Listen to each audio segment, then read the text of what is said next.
Hi, I'm back. Ẹ káàsán, ẹ kúrọ̀lẹ́, ṣé wà okay ńbẹ̀ yẹn. Ṣàlàáfíà ni mo bá yín. Lágbára Ọlọ́run jó ní tèmi àti yín. Ọlọ́run tó mímí àti rí ọjọ́ ní láyọ̀ àti àlàáfíà. This is another new week láwa yìí. And again, èmi àti yín àti bọ́ sínú àti ṣe ọdún Easter. Èní ni Palm Sunday now. Ṣé ń gbọ́ mi? Èní ni Palm Sunday. Mo gbàdúrà bẹ́mi àti ṣe jọ wà nínú bá ṣe wà nínú Palm Sunday yìí nínú ọdún tuntun. Ọdún mi làwa ọdún Easter láti ti mú. Èmi àti yín àṣẹ ọ̀pọ̀lọpọ̀ ọdún láyé. At èní ni Palm Sunday. Lórúkọ Jésù wọn ni wémi àti yín sí. Last year yẹn mo bó ṣe rugged now. Palm Sunday yẹn rugged last year. But year yóò bẹ́mi àti láyé àti àlàáfíà. Èmi àti yín à escape ẹ̀. Patrick Cosmas, Ade, Princess Olawuyi, gbogbo ẹ̀yin tẹ́sí wọlé ẹ̀ mú kí ẹ̀yin tẹ́sí ẹ̀ kọ́mẹ̀ntì gan mú kí ẹ̀yin tẹ́sí wọlé tẹ́sí kọ́mẹ̀ntì ẹ̀ mú kí so orúkọ mi sì ń jẹ́ bí Ọba Elizabeth lórúkọ mi jẹ́. Ayé Àdìsá tí ò ní ráìvà gbé fún ìjọba bẹ́ẹ̀ ni ayé lérìnjà kan báyìí náà ni ayé àbọ̀dá Àdìsá tí ò ní ráìvà mo máa ń sọ àbọ̀dá àmì ò ní ráìvà ṣe rò pé ọ̀kan lè bá mi ṣe kíní ọkọ mi kó fojú wọn mi pé àìmí ni wọn kò ní fẹ́ tẹ̀ náà ó máa sá fún mi kò lè the person cannot come out boldly and tell me pé yes èmi mo ṣiṣẹ́ ọkọ ẹ̀ mo ń ṣiṣẹ́ ọkọ ẹ̀ ó máa sá lọ fún mi tó yẹ mo sọ ayé Àdìsá tí ò ní ra ìfà gbé fún ìjọba abẹ́ ẹ̀ tí mọ̀ kò tí ì yé yín táwọn ló ń pariwo ń bẹ̀ ta ló ń bá yín sọ àwọn ló ń pariwo ẹ má dáhùn tó bá ń pariwo lóhùn jàre sí Ọlá Ògúnlárù mú kí yín gbogbo ẹ̀yin tẹ́ ti wà lórí platform yẹn mú kí yín tẹ́ bá jẹ́ ẹni tán bí ní agboolé ẹ̀yin ní tí bàbá yín tó jẹ́ pé inú lébi tẹ́ ti wá polygamous house lẹ ti wá ẹ níyàwó bóyá ìyá yín níyàwó bóyá ìyá yín níyàlé bóyá ẹ bára yín láàrin méjì kan tẹ́ ṣàmọ̀ pé kì í ṣe ẹ̀yin nìkan ni bàbá yín bí ẹ ní orogún nulé ẹlòmíì gan òun nìkan kọ́ ni màmá àti bàbá ẹ̀ fẹ́ o àbáná ṣe ń sọ òun nìkan nìyá ẹ̀ ní ìyàwó ṣùgbọ́n orogún mi wà ń bẹ̀ tó jẹ́ pé bóyá ìyàwó ẹ̀gbọ́n ìyàwó àbúrò ìyàwó ẹ̀ understand ẹ̀yin tẹ́ bàbá yín lágbolé tó jẹ́ pé agbolé lẹ ti bára yín tẹ́ mọ̀ pé wà láti inú big family tẹ́ tóbi gan tẹ́ mọ̀ pé bára yín lágbolé olórogún yẹn you came from a polygamous house ẹ máa bọ̀ ìwọ tí ìyá ẹ bá ti kú o lè pè yẹ ẹ kó jókòó tí ìyá ẹ ò bá ẹ̀dẹ̀ tí kú kò sọ tí ìyá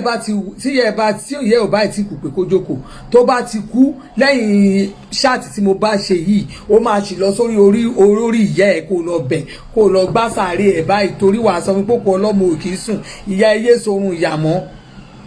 ó ṣeé ṣe ìyá ìmí tó tí ẹ ò bá di á dìde á tètè gbọ́ ẹkún ọmọ ẹ̀ ó yẹ ká bára wa sọ tó ń jẹ́ òótọ́ ọ̀rọ̀ àwa tá a bára wa nínú ilé olórogún mo ń ṣe ṣáàtì yẹn lẹ́lẹ́ẹ̀kan but tó wà interrupted I don't know why it happens like that at times ó máa ń ṣẹlẹ̀ bẹ́ẹ̀ lẹ́ẹ̀kọ̀ọ̀kan so kí n tó tẹ̀síwájú ẹ̀yin tẹ́ ẹ̀ báyìí ti ra àǹkárá mother-in-law mi tá a fẹ́ ṣe lájílété ní on the 16th of April òun la fẹ́ ṣe òkú ìyá ọkọ mi so mo invite gbogbo yín àǹkárá wa àǹkárá tí mo mú is 5,000 naira ẹ bá mi ra àǹkárá owó wà ó tiẹ̀ lè ra àǹkárá kó mo ráwọn èèyàn tó ń ra àǹkárá tó ń fáwọn èèyàn náà mo ráwọn èèyàn tó ń ra àǹkárá tó ń madame níwà bọ̀ tẹ́ bá mi fáwọn èèyàn it's part of it àwọn tẹ́ bá fún yẹn wọ́n á gbàdúrà fún yín it's part of it ẹ̀yin tẹ̀lé ti fáwọn èèyàn mo ti fi jíṣẹ́ àwọn táwọn èèyàn yẹn ò tí ì rí yín bá sọ̀rọ̀ wọ́n sì máa bá yín sọ̀rọ̀ lórúkọ Jésù ojú òní sí i ẹ̀yin contribute sí òkú ìyá ọkọ mi nìyẹn náà tó bá jẹ́ fáǹsì mi tó bá mi ra àǹkárá ò bá mi ra àǹkárá pàtí ò ṣe kinní kan ò sọ pé wọ́n fáǹsì mi ta ló ní fáǹsì jákujàku ò dẹ̀ pọ̀ sápò láìpọ̀ sókè rajà ẹ má bá mi ṣe fáǹsì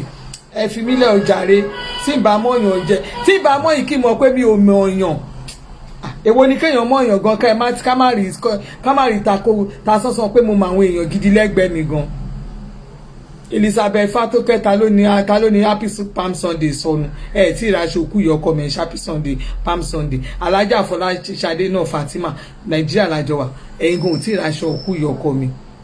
JJ Sugar oh you have not bought my mother-in-law's burial clothes wọ́n bá mi sọ̀rọ̀ pátì ẹ̀ ń bá mi sọ̀rọ̀ ọ̀rọ̀ tí ò lọ́lẹ̀ ṣé bá ṣe máa ṣe kíní ẹ̀ ra aṣòkú yọ ọkọ mi ẹ̀ ń ṣe kíní 5,000 aṣòkú yọ ọkọ mi tẹ bá fẹ́ ra aṣòkú yọ ọkọ mi ẹ lè rán ní dispatch rider yín ẹ rán wá sí number 140 Ìpájà road number 140 Ìpájà road Agbọ́tikúyọ̀ bus stop tàbí kẹ́ ẹ béèrè kẹ́ ẹ sọ fáwọn èèyàn pé number 140 Bọ́lá Ahmed Senator Bọ́lá Ahmed Tinubu way ní Agége lẹ́ ń lọ, that's our new name. Ṣòye yín tẹ bá débẹ̀ 5,000 ní ilé epo ẹ béèrè ilé epo wheel oil, ilé epo wheel oil tí wọ́n ṣẹ̀ṣẹ̀ ṣe wheel WHEEL wheel oil, ilé epo wheel oil yẹn ṣọ́ọ̀bù mi ló wà níwájú ẹ̀ Fash Store ṣọ́ọ̀bù mi nìyẹn. O ò lè gbé ṣù mi, tó bá gbé ṣù mi tó bá wọnú ṣọ́ọ̀bù mi màá sọ̀kalẹ̀ lórí ẹ̀ tó bá ṣe wèrè tó bá níwọ̀ kan bóyá lọ jẹ́ ní mi kan fẹ́ fi yẹn wọ opportunity ẹ̀ wọnú ṣọ́ọ̀bù mi wọ́n máa lù ẹ́ alúbólẹ̀ náà máa lù ẹ́. Mo ti sọ fún yẹn mọ̀ pé àwọn tó bá ń sọ̀rọ̀ ẹlòmíì kò ní ọ̀n ṣọ́ identity ẹ rò pé èmi ò sí lábẹ́ íńtánẹ́ẹ̀tì máa sọ̀rọ̀ máa ń ṣọ́ identity mi ẹ máa mọ̀ mí pé yọ ṣe wèrè wọ́n máa lù alùjá pátá náà máa lù àyẹ̀dẹ̀fẹ́ ṣòkú yọ ọkọ mi. Ẹ̀yin tẹ́ wà l'Abuja wá sẹ́ǹdì ẹ̀ sí yín. How can you get in Abidjan Ade Sugar you can get kò síbi tó wà ní Nàìjíríà ní gbogbo àgbáyé tí nǹkan ò dé bẹ́ẹ̀. Irú ta ló ní gbogbo yẹn ó jàre ẹ kò Òkè Solomon wọn nínú àǹkárá ló sẹ̀mú yìí Ọlọ́run má jẹ́ ká ṣe irú pati yẹn ò bá àmà wọ àǹkárá gan wá pati ni ò ní jẹun bu ó máa jẹun eléré tó gbáàsì èmi ò gbọ́dọ̀ máa dán ẹnu fún yín pé nǹkan báyìí I don't do it I don't me now I don't like it I do my things the way fún nǹkan lọ́rùn but kí n máa bọ́ sórí social media kí n máa jẹ́ ó wá lè díjọ́ yẹn ká ìwòran kójú dálu ṣùgbọ́n kẹ́mi tí máa sọ wípé nǹkan báyìí mo fẹ́ ṣe I don't do that mi kò sẹ́ni tí mo fẹ́ impress lórí social media bí àwọn míì like ẹ mi fi bú àwọn tó ń ṣe o ẹ má ṣì mí gbọ́ but mi ò kàn like ẹ ni. So ẹni tí a bá fẹ́ràn àkàrà ẹ jẹ́ kí n gbọ́ ẹ wá síbi òkú ìyá ọkọ bí kí n mọ̀ pé ẹ̀yin tí mama stop ṣe bẹ́ẹ̀ lélẹ̀ torí ẹ máa differentiate ẹ tí mama stop ṣe bẹ́ẹ̀ Tadé Buhari sí ọ̀tọ̀ máa wà lọ́tọ̀ báyìí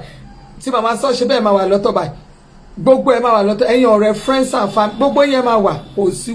kò sí abẹ́ ibi tẹ́ máa jókòó tẹ́ jẹun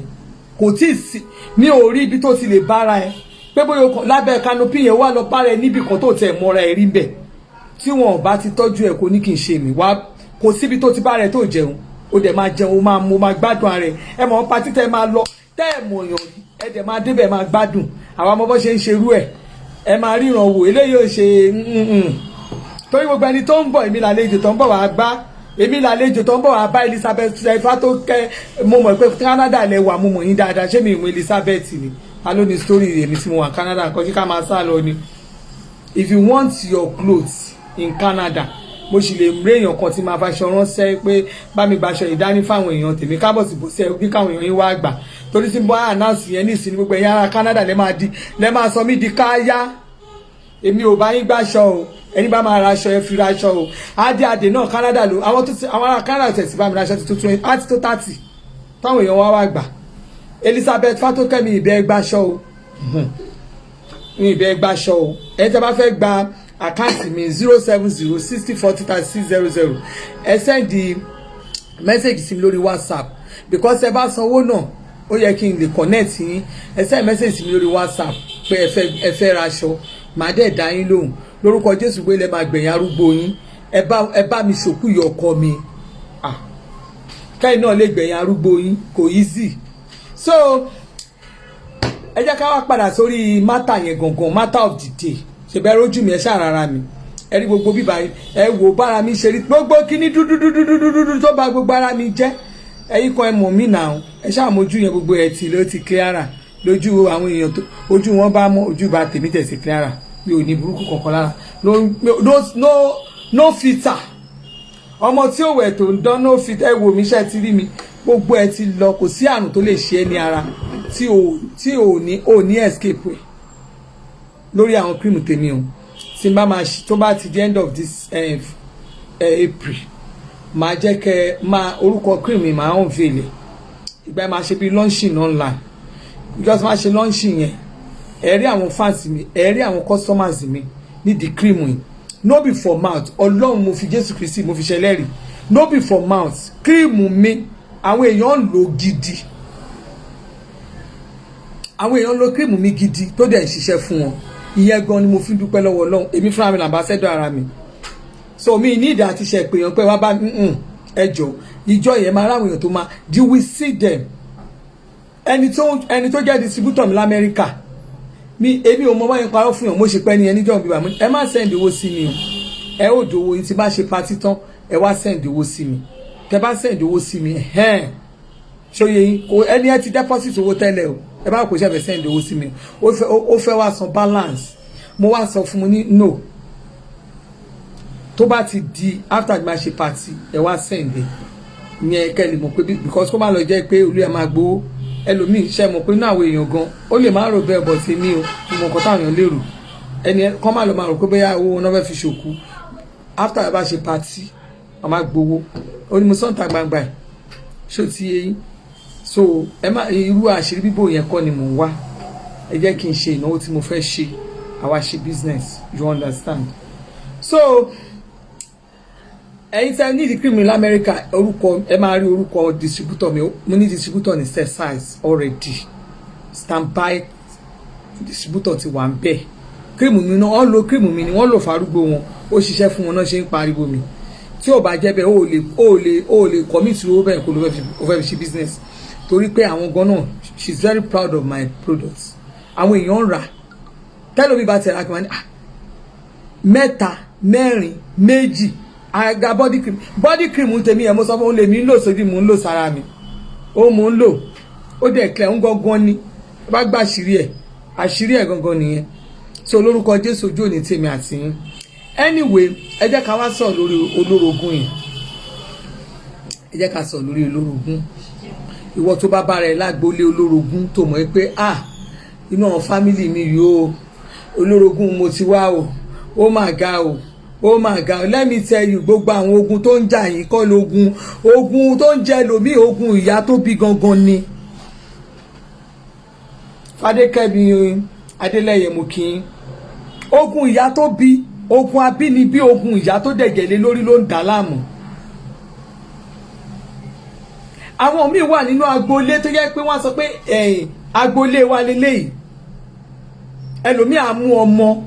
ọmọ tó bí ọkùnrin ó bí obìnrin ó bí àwọn ọmọ tiẹ̀, àwọn míì wà kàn sọ pé ọmọ tèmi obìnrin nìkan mo kàn bí o, ẹlòmíì alákùnrin kan lòún bí òun nìkan kíní ìtẹ́lọ́rùn ó ń ṣẹlẹ̀ káàkiri nínú agboolé káàkiri. tó bá jàjà rí ọmọ kan tó kàn tọ́lọ́ kàn á gbé ọwọ́ ẹ̀ díẹ̀, wọ́n á wò pé eléyìí bó ṣe gbé ẹsẹ̀ yìí bó ṣe ń gbé lọ́nu fámìlì ó máa fẹ́ ga jọ, wọ́n á dẹ̀ lọ blọọkì ẹ̀, wọ́n á lọ dà láàmú, wọ́n á ní kò ní rọ́nà lọ. Mọ ẹlòmíì tó jẹ́ pé láti inú agboolé nínú ilé olórogún òun ni ogun yẹn ló ti dé sínú ayé ẹ̀. Nínú olórogún lógun yẹn ti dìde sínú ayé ẹ̀. Ẹlòmíì wọn ò fẹ́ délégun àlè ní tó jẹ́ pé àlè ní àwọn bàbá mo sọ ẹni tẹ́ bá ti gbọ́n ìṣàtì tẹ́lẹ̀ nígbà tí mo wà ní kékeré, granny mi bàbá mi máa ń sọ fún pé bẹ́ẹ̀ ni mo gbé Ifọ̀ lèmi gbé. Bàbá yẹn ó jẹ́ bàbá ọjà Afọ̀, bàbá yẹn tún jẹ́ ọ̀gá nínú àwọn olóṣèlú, nínú àwọn tó lè sọ pé wọ́n lè kì àwọn èèyàn gidi kì nínú àwọn olórin ìgbà yẹn. Wọ́n Lárúnà Ṣọ̀lá, wọ́n lo Yusuf Ọlátúnjí, wọ́n lo Àyìnlá Ọmọwúrà. Àwọn mẹ́tẹ̀ẹ̀ta yẹn wọ́n kí granny mi dáadáa nínú àwọn ẹgbẹ́ wọn. Bàbá yẹn jẹ́ ọ̀kan nínú gbòógì ní Abẹ́òkúta ní Ògùn state wa general, toró lóṣèlú ni àwọn ọmọ ìyàwó lọ́wọ́ ní gbogbo ẹnu mo fi sọ. Bàbá yìí kò sí ẹni tí ò lè gbé ní obìnrin dúdú pupa, gbogbo obìnrin ní gbogbo obìnrin jíjẹ, àwọn obìnrin àwọn inú ọjà yẹn gan inú ọjà ló bá máa tó bá ti rán mi á ní kí lọ bá ẹnìkan kí lọ bá ẹni báyìí ojoojúmọ́ bàbá yìí máa rán mi kí máa lọ bó oríṣiríṣi obìnrin. Bàbá yẹn ń pààrọ̀ obìnrin bí ẹni bàbá tèmi ni. Aláàjì wa ṣe ṣìnà dákú, àwọn ìyàwó níyàwó, àwọn obìnrin olóbìnrin, ẹlòmíì ilé ọkọ ló wà kékeré láti gbọ́njú pé káwọn òbí wa máa ṣìnà burúkú. Kò dẹ̀ mi bá bùbá àti ṣòkòtò kò wọ gani mi wọ bùbá àti ṣòkòtò rí, agbádá ni, agbádá ẹ̀ máa ń kanlẹ̀, agbádá ni, very tall and handsome, very tall and handsome. Àwọn tó mọ Gani mi mọ̀ wọ́n mọ̀. Àwọn tó mọ Gani mi wọ́n mọ̀. Ṣé nǹkan tí mo sọ yé yín? Àwọn tó mọ Gani mi mọ̀. Àwọn bàbá tó bá fẹ́ gidi ni. Àwọn tó máa ń pè ní fáwọn ìyá arajà. Ṣé nǹkan, yes, mo lè pọ́n fáwọn arajà. Because bàbá yẹn very handsome man. Tó dẹ̀ gàdé bẹ̀ ó tọ̀ ni. Tẹ bá rí ìlà òun yẹn lẹ́kẹ̀ẹ́ báyìí. Tẹ bá ti rí ìlà òun yẹn lẹ́kẹ̀ẹ́. Tẹ́rẹ́ tó wà ń bẹ̀ ni. Ìlà yẹn bí ojú Ọbásanjọ́ ṣe rí, bí ìlà bàbá tèmi Gani mi kàn handsome jọ Ọbásanjọ́ lọ. Bí kéèyàn rí mi kí wá lọ́kùnrin sìn, kẹ wá ní mi hands. Yes, ká lọ́kùnrin ni mi. Gani mi very handsome man. Ó dẹ̀ gàdé, ó gàdé bẹ̀nẹ̀. So irú àwọn yẹn wọ́n fobìnrin tó lé ní oríṣiríṣi obìnrin ní agboolé. Àwọn tó máa ń ṣe ọmọ eléyìí máa ga, eléyìí ò ní ga, eléyìí ò máa ga, eléyìí ò ní, tó máa understand. Ẹ̀yin tẹ́ bára yín pàdé ó ṣe l'Abẹ́òkúta wa, Ìjẹ̀bú, ìlú òkè, àwọn bàbá yẹn ti fobìnrin tó lé dànù. Tó jẹ́ pé ìyá mi ó ti fi ògo àwọn ọmọ ẹ̀ ó ti fi ṣe pàṣípààrọ̀ níbi tó gbé ń lé ògo ọmọ ọlọ́mọ kiri. Yí ìwọ tó ti lé ògo ọmọ ọlọ́mọ títí tó ní ọmọ ọlọ́mọ ò ní gòkè. Bóyá ọmọ yẹn wá ń rìn, bóyá ó mọ Jésù àbórí ẹni tó lè bá ṣe òpá bí dàsọ bí di rere, tó wá tó mọ Kristi, tó ń rìn nínú Kristi gidi, tí ọwọ́ kan ọwọ́ gidi gan, tó wá gbàdúrà tó ń yí ibi padà. Ibẹ̀ ni ẹ̀yin kọ̀ọ̀kan ti máa ní àwọn kan ló ń ṣe yín, ẹnìkan ò ṣe ẹnìkan. Ẹ pé àwọn ìyá yín, ibi tí àwọn ìyá bá gbé wà, ìwọ tó bá sì ní ìyá láyé pé ìyá ẹ̀ kó bí léèrè pé mọ́mì kí lẹ fọwọ́ yín ṣe ní àárọ̀ kùtùkùtù. O lè gbin àlùbọ́sà kó ló fẹ́ wú ẹ̀fọ́, kó bà tọmọ lọ́mọ jẹ́, kó bà tọmọ olórogún ẹ jẹ́, kó bà ọmọ náà agbolé yín jẹ́, kó wá ní ọmọ tiẹ̀ fẹ́ dìde. Ọ̀nà tó fẹ́ gbà dìde dà. In fact kó jẹ́ pé ìwọ gangan ni wọ́n ń pè ní ẹgbẹ̀jì olóògùn, kó ṣoògùn títí o lè rí tí ẹ ṣe. Torí tọmọ ọlọ́mọ tó ti bàjẹ́, tọmọ tí ẹyẹ ò lè dà. Èmi ò tí understand, mi mọ nǹkan tá à ń lé láyé. Mi ò mọ nǹkan tí à ń lé láyé. Àwa kò believe pé Ọlọ́run lè tún nǹkan, ó lè tún ìtàn rẹ̀ padà ṣe inú ayé wa. Téèyàn kan máa ń ṣe nǹkan lénìí, that does not mean it is the end of life. Àwa kan tá a bára wá nílé olórogún yẹn, torí pé àwọn ọmọ ẹnìkan ti ń ṣe dáadáa ju tiẹ̀ lọ. Wàá wòó pé níbo ni ọmọ tiẹ̀ ló gbọ́dọ̀ jẹ́ orí, ọmọ ẹnìkan ló gbọ́dọ̀ jẹ́ ìrù. Wàá wá sáré kiri, ṣọmọ ọlọ́mọ tó ti lọ kan àyànmọ́ ẹ̀, tó kàn mọ́gi, àbò kàn mọ́pẹ̀, àbò sọ́hun sígi, àbò sọ́ síbì kan, tí o ti bà yé ọmọ yẹn jẹ́.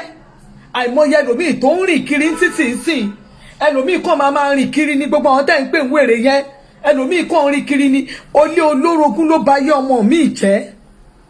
Ọmọ mi tẹ́ ń rí tó mu drug kiri títì yẹn kò ṣe pé ọmọ yẹn fẹ́ mu drug. Ọmọ mi orogún yẹ ẹ ti ọmọ mi síta, ẹ lé síta gbangba. Nígbà tẹ́ o lé ọmọ ọlọ́mọ síta gbangba tó ní kí ìyá tiẹ̀ má jèrè ẹ̀, o wá dúró wá níwọ̀ fẹ́ jèrè ọmọ. O lè jèrè ọmọ tiẹ̀, kò síbi tó ti o lè gbàlùbọ́sà kó ló fẹ́ wú ẹ̀fọ́. Ókè nísìn ó bà yé ọmọ ọlọ́mọ jẹ́. Ṣé wá rí nǹkan tèmi máa ń rí sí, tèmi rí, I have done my feasibility studies. Ẹ mọ̀ pé kí n tó máa ṣe ṣáà tí máa ń jáde, máa ń ronú dáadáa. Màá ti jókòó, màá ti ro oríṣiríṣi, màá ti wo 1 or 2 examples. Ó wá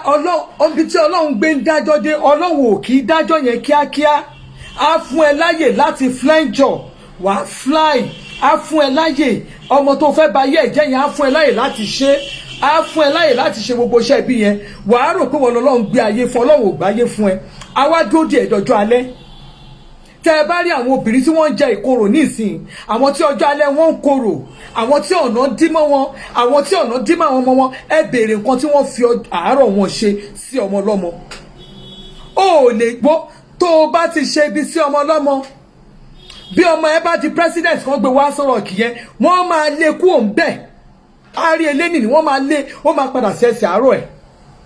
Bí ọmọ ẹ bá bìdín ṣiṣẹ́, jòbìdín ni ó máa padà síbi tó gbé wá. nítorí pé kí ni o ti bà ti ọmọ ọlọ́mọ jẹ́. Èèyàn kì í gbin àlùbọ́sà kó lóun fẹ́ wú ẹ̀fà ó. Ẹ̀yin kan tí àwọn ìyá kan ti ẹ̀ ṣe ibi dé fẹ́ pé ọmọ mi ò lè ṣe rere mọ́ láyé níbi tí ẹ ti lọ rí ìpín ọmọ ọlọ́mọ mọ́. Ẹlòmíì wà nílùú òyìnbó yẹn tó ń struggle, tó ń dààmú from one place to another. Àwọn kan wà tó yẹ pé tó immediately táwọn orogún wọn bá ti rí pé ó ti wà nílùú òyìnbó yẹn, wọ́n á wò pé ó ti lọ ìlú òyìnbó, adélé wa bá wa ń bì, ó jókòó sí Nàìjíríà, wọ́n wà Nàìjíríà, ó wà inú igbó kan, ó gbàdúrà pé kí Ọlọ́run kó dìde, kó rántí, kó ṣìwé ìrántí kan àwọn ọmọ tẹ tí wọ́n gan bí, ó bẹ̀rẹ̀ sí ní máa lé ayé àwọn ọmọ ọlọ́mọ tó wà nílùú òyìnbó, ó ń lé ayé ẹni ẹlẹ́ni tó wà nílùú òyìnbó, bẹ́ẹ̀ ni ò ṣe ní ríwèé gbà. Mẹ́lòmíì tó wà nílùú òyìnbó, àwọn kọ̀ọ̀kan tó yẹ pé wọ́n ń dààmú, tó jẹ́ from one ogun to another ní ohun tí ẹgbẹ́ tí ẹ fi ọdún kan ṣe, ìwà wà ń di ọdún mẹ́jọ. Máa ń wò títí ẹlòmíà náà wà nílùú òyìnbó 20 something years, kò dẹ̀ ní ìwé, kò rí ìwé gbà, kò rí nǹkan kan ṣe sí. Ẹ̀yin kan, àwọn kan náà wà ní agboolé, ẹ wà ní agboolé, ẹ̀yin ìyá kan wà lágboolé, ẹ dẹ̀ ń ba ayé ọmọ ọlọ́mọ jẹ́, ẹ wá ń fọwọ́ ra tí ẹ fọ́ra ẹni kí ayé ọmọ náà kò lè dà. Wọn kì í ṣe bẹ́ẹ̀. Ọlọ́run tá à ń sìn, Ọlọ́run tó ní wá tó mọ̀ wá, Ọlọ́run máa ń dákẹ́ ni, ọba dákẹ́dájọ́ ni. Nǹkan tó fi ń pè lọ́ba dákẹ́dájọ́ nìyẹn. Tó bá ti ń ṣe, á máa fún ẹ ní wink, inú ẹ á máa dùn, wàá rò pé wọ́n nìkan ló mọ̀ ọ́ ṣe, wàá rò pé inú ẹ ń dùn, nǹkan kan á kàn ṣẹlẹ̀ nígbà tó bá yẹ kó rò kó fẹ́ jẹ ọmọ, nǹkan yẹn á kàn ṣẹlẹ̀ lójijì, wàá wò pé bóyá wò ni. Olófin jẹ́ pé ẹlòmíì kò ń dúró, kò ní jẹ́ wọn mọ́. Ẹ̀yin èèyàn mi ẹ lọ, most of you tó bá sì wà láyé tó mọ̀ pé ìyá ẹ wà láyé, pé ìyá ẹ kò bí léèrè, mọ́mì báwo lẹ ṣe rìnrìn ayé yín, kí lẹ ti ṣe sọ́mọ ọlọ́mọ. Ẹ̀yin ìyá tó jẹ́ pé ẹ wà, ẹ ń wò mí, torí mo mọ̀ pé ẹ̀yin àgbàlagbà lẹ ń wò mí jù. Mo mọ̀ pé máa ń sọ ẹ̀yin àgbàlagbà arúgbó yẹn lẹ ń wò mí jù. Mo fẹ́ fi títóbi Ọlọ́run bẹ̀ yín, ẹ lọ ṣe àtúnṣe. Ẹ̀yin tẹ́ bá ti rí pé ọwọ́ yín dọ̀tí lórí ọ̀rọ̀ ọmọ ọlọ́mọ torí àwọn ọmọ tẹ́ ẹ bí, Ọlọ́run ò kì í ṣe bí ti tẹ́lẹ̀. Tó bá lọ́mọ yẹn ò ní lọ, ọmọ yẹn ò ní rọ́nà lọ. Àwọn èèyàn ti ń jáde, wọ́n ti ń rí àṣírí àdúrà ń sìn. Àwọn èèyàn ti ń mọ Kristi sí. Bí wọ́n ṣe bẹ̀rẹ̀ babaláwo tí wọ́n mọ̀ tó ní ó gbójú, olóògùn tí wọ́n mọ̀ tó mọ̀ pé ògùn ẹ̀yẹ gbójú, olóògùn yẹn náà ni ẹlòmíì mọ̀ tó jẹ́ pé nígbà tóun bá sa tiẹ̀ kékeré ni bébì ni, tí ó bá lọ dé ibi tí ọwọ́ ti kanwọ́ tí agbára tiẹ̀, agbára ìwọ ìyá yìí tó ti ju tiẹ̀ lọ,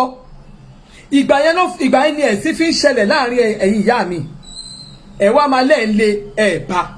Ọbọ̀lúwa ní Ṣọlá Gold, mo kí yín my brother Tóyìn Adéjàre,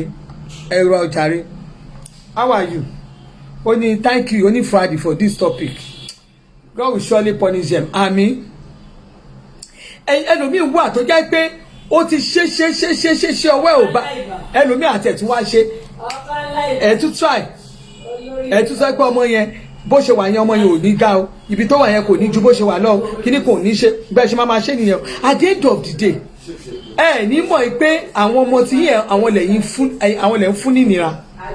Ẹ ní mọ̀ pé àwọn ọmọ tí yẹn àwọn lẹ̀ ń dà láàmú. Ẹ ní mọ̀ pé bíbí àwọn ọmọ tẹ̀yìn bí yẹn ẹ tọ́jú ọjọ́ ọ̀la wọn. Ẹlòmíì ìyá mi ti jayé àwọn ọmọ ẹ̀ máyé, àbẹ́ẹ̀mù ìyá mi jayé àwọn ọmọ ẹ̀ máyé. Ọmọlára Ọ̀ṣunìdé mo kí ìyá mi jẹ́ ó jayé àwọn ọmọ ẹ̀ máyé tí ò ní nǹkan kan tó lè ṣe sí. Ẹlòmíì ti dààmú wáyé téèyàn ẹ̀kan ń sọ níbi tí wọ́n gbé sọ pé ogun le tán máa láwọn kan ò rí tí wọ́n ṣe, àwọn kan rí tí wọ́n ṣe. Níbi tó máa sọ pé ọ̀nà dí, àwọn kan wà ọ̀nà ńlá fún wọn. Níbi tí àwọn kan gbé sọ pé àti jẹ àti mú ó le, àwọn kan wà ọ̀nà kò le fún wọn. Ẹ gbàgbé ẹ̀, àwọn òbí kan wà tó jẹ́ pé àwọn ìyá kan wà tó jẹ́ pé ìwọ ìyá yẹn tó ti ń wò mí, ó ti bà ayé ọmọ ọlọ́mọ jẹ́, ó ti bà àyàn ọmọ ọlọ́mọ jẹ́. Ayé ẹlòmíì ò nítumọ̀ mọ́, ọmọ mi ti rìnrìn, ó ti wáṣẹ́ kò ríṣẹ́, tó dẹ̀ jẹ́ pé ẹ̀yin tẹ́ pera yín ní ilé olórogún yìí náà ni. A ní ilé olórogún ọgbà wèrè, ilé olórogún ọgbà wèrè. Ẹ̀yin kọ̀ọ̀kan mo fẹ́ kẹ́ pé àwọn ìyá tó bí yín ẹ pè wọ́n tán bá ìkú, ẹ bá wọn sọ, ẹni mọ́mì ṣe lè gbàdúrà yìí. Ìwọ tó bá ti bì yẹ́ ẹ léèrè pé mọ́mì o ẹ bá mi sọ àdúrà yìí, ẹ sọ pé gbogbo nǹkan tẹ́ ẹ bá fọwọ́ ara yín ṣe fún ọmọ ọlọ́mọ ẹni kó dà lé mi ọmọ yín lórí, kó dà lé gbogbo wa lórí, gbogbo àwa tá a bí. Tí ìyá ò bá ti lè sọ̀rọ̀ àdúrà yẹn tètè bẹ̀rẹ̀ sí ibẹ̀ ní kó tọrọ àforíjì. Àwọn ìyá kan wà ọwọ́ wọn ti dọ̀tí, ọwọ́ wọn ó ti spoil. Ẹ̀jẹ̀ wà lọ́wọ́ ẹlòmíì, kò dìgbà tí wọ́n bá gbé àdá lé ẹlòmíì ní ọrùn ọmọ míì tó kú. Ẹ understand, ọwọ́ ẹlòmíì ti spoil, ó ti spoil fún ẹ̀jẹ̀. Ẹlòmíì ayé ẹlòmíì ó ti bà ayé ọmọ ọlọ́mọ jẹ́. You don't know.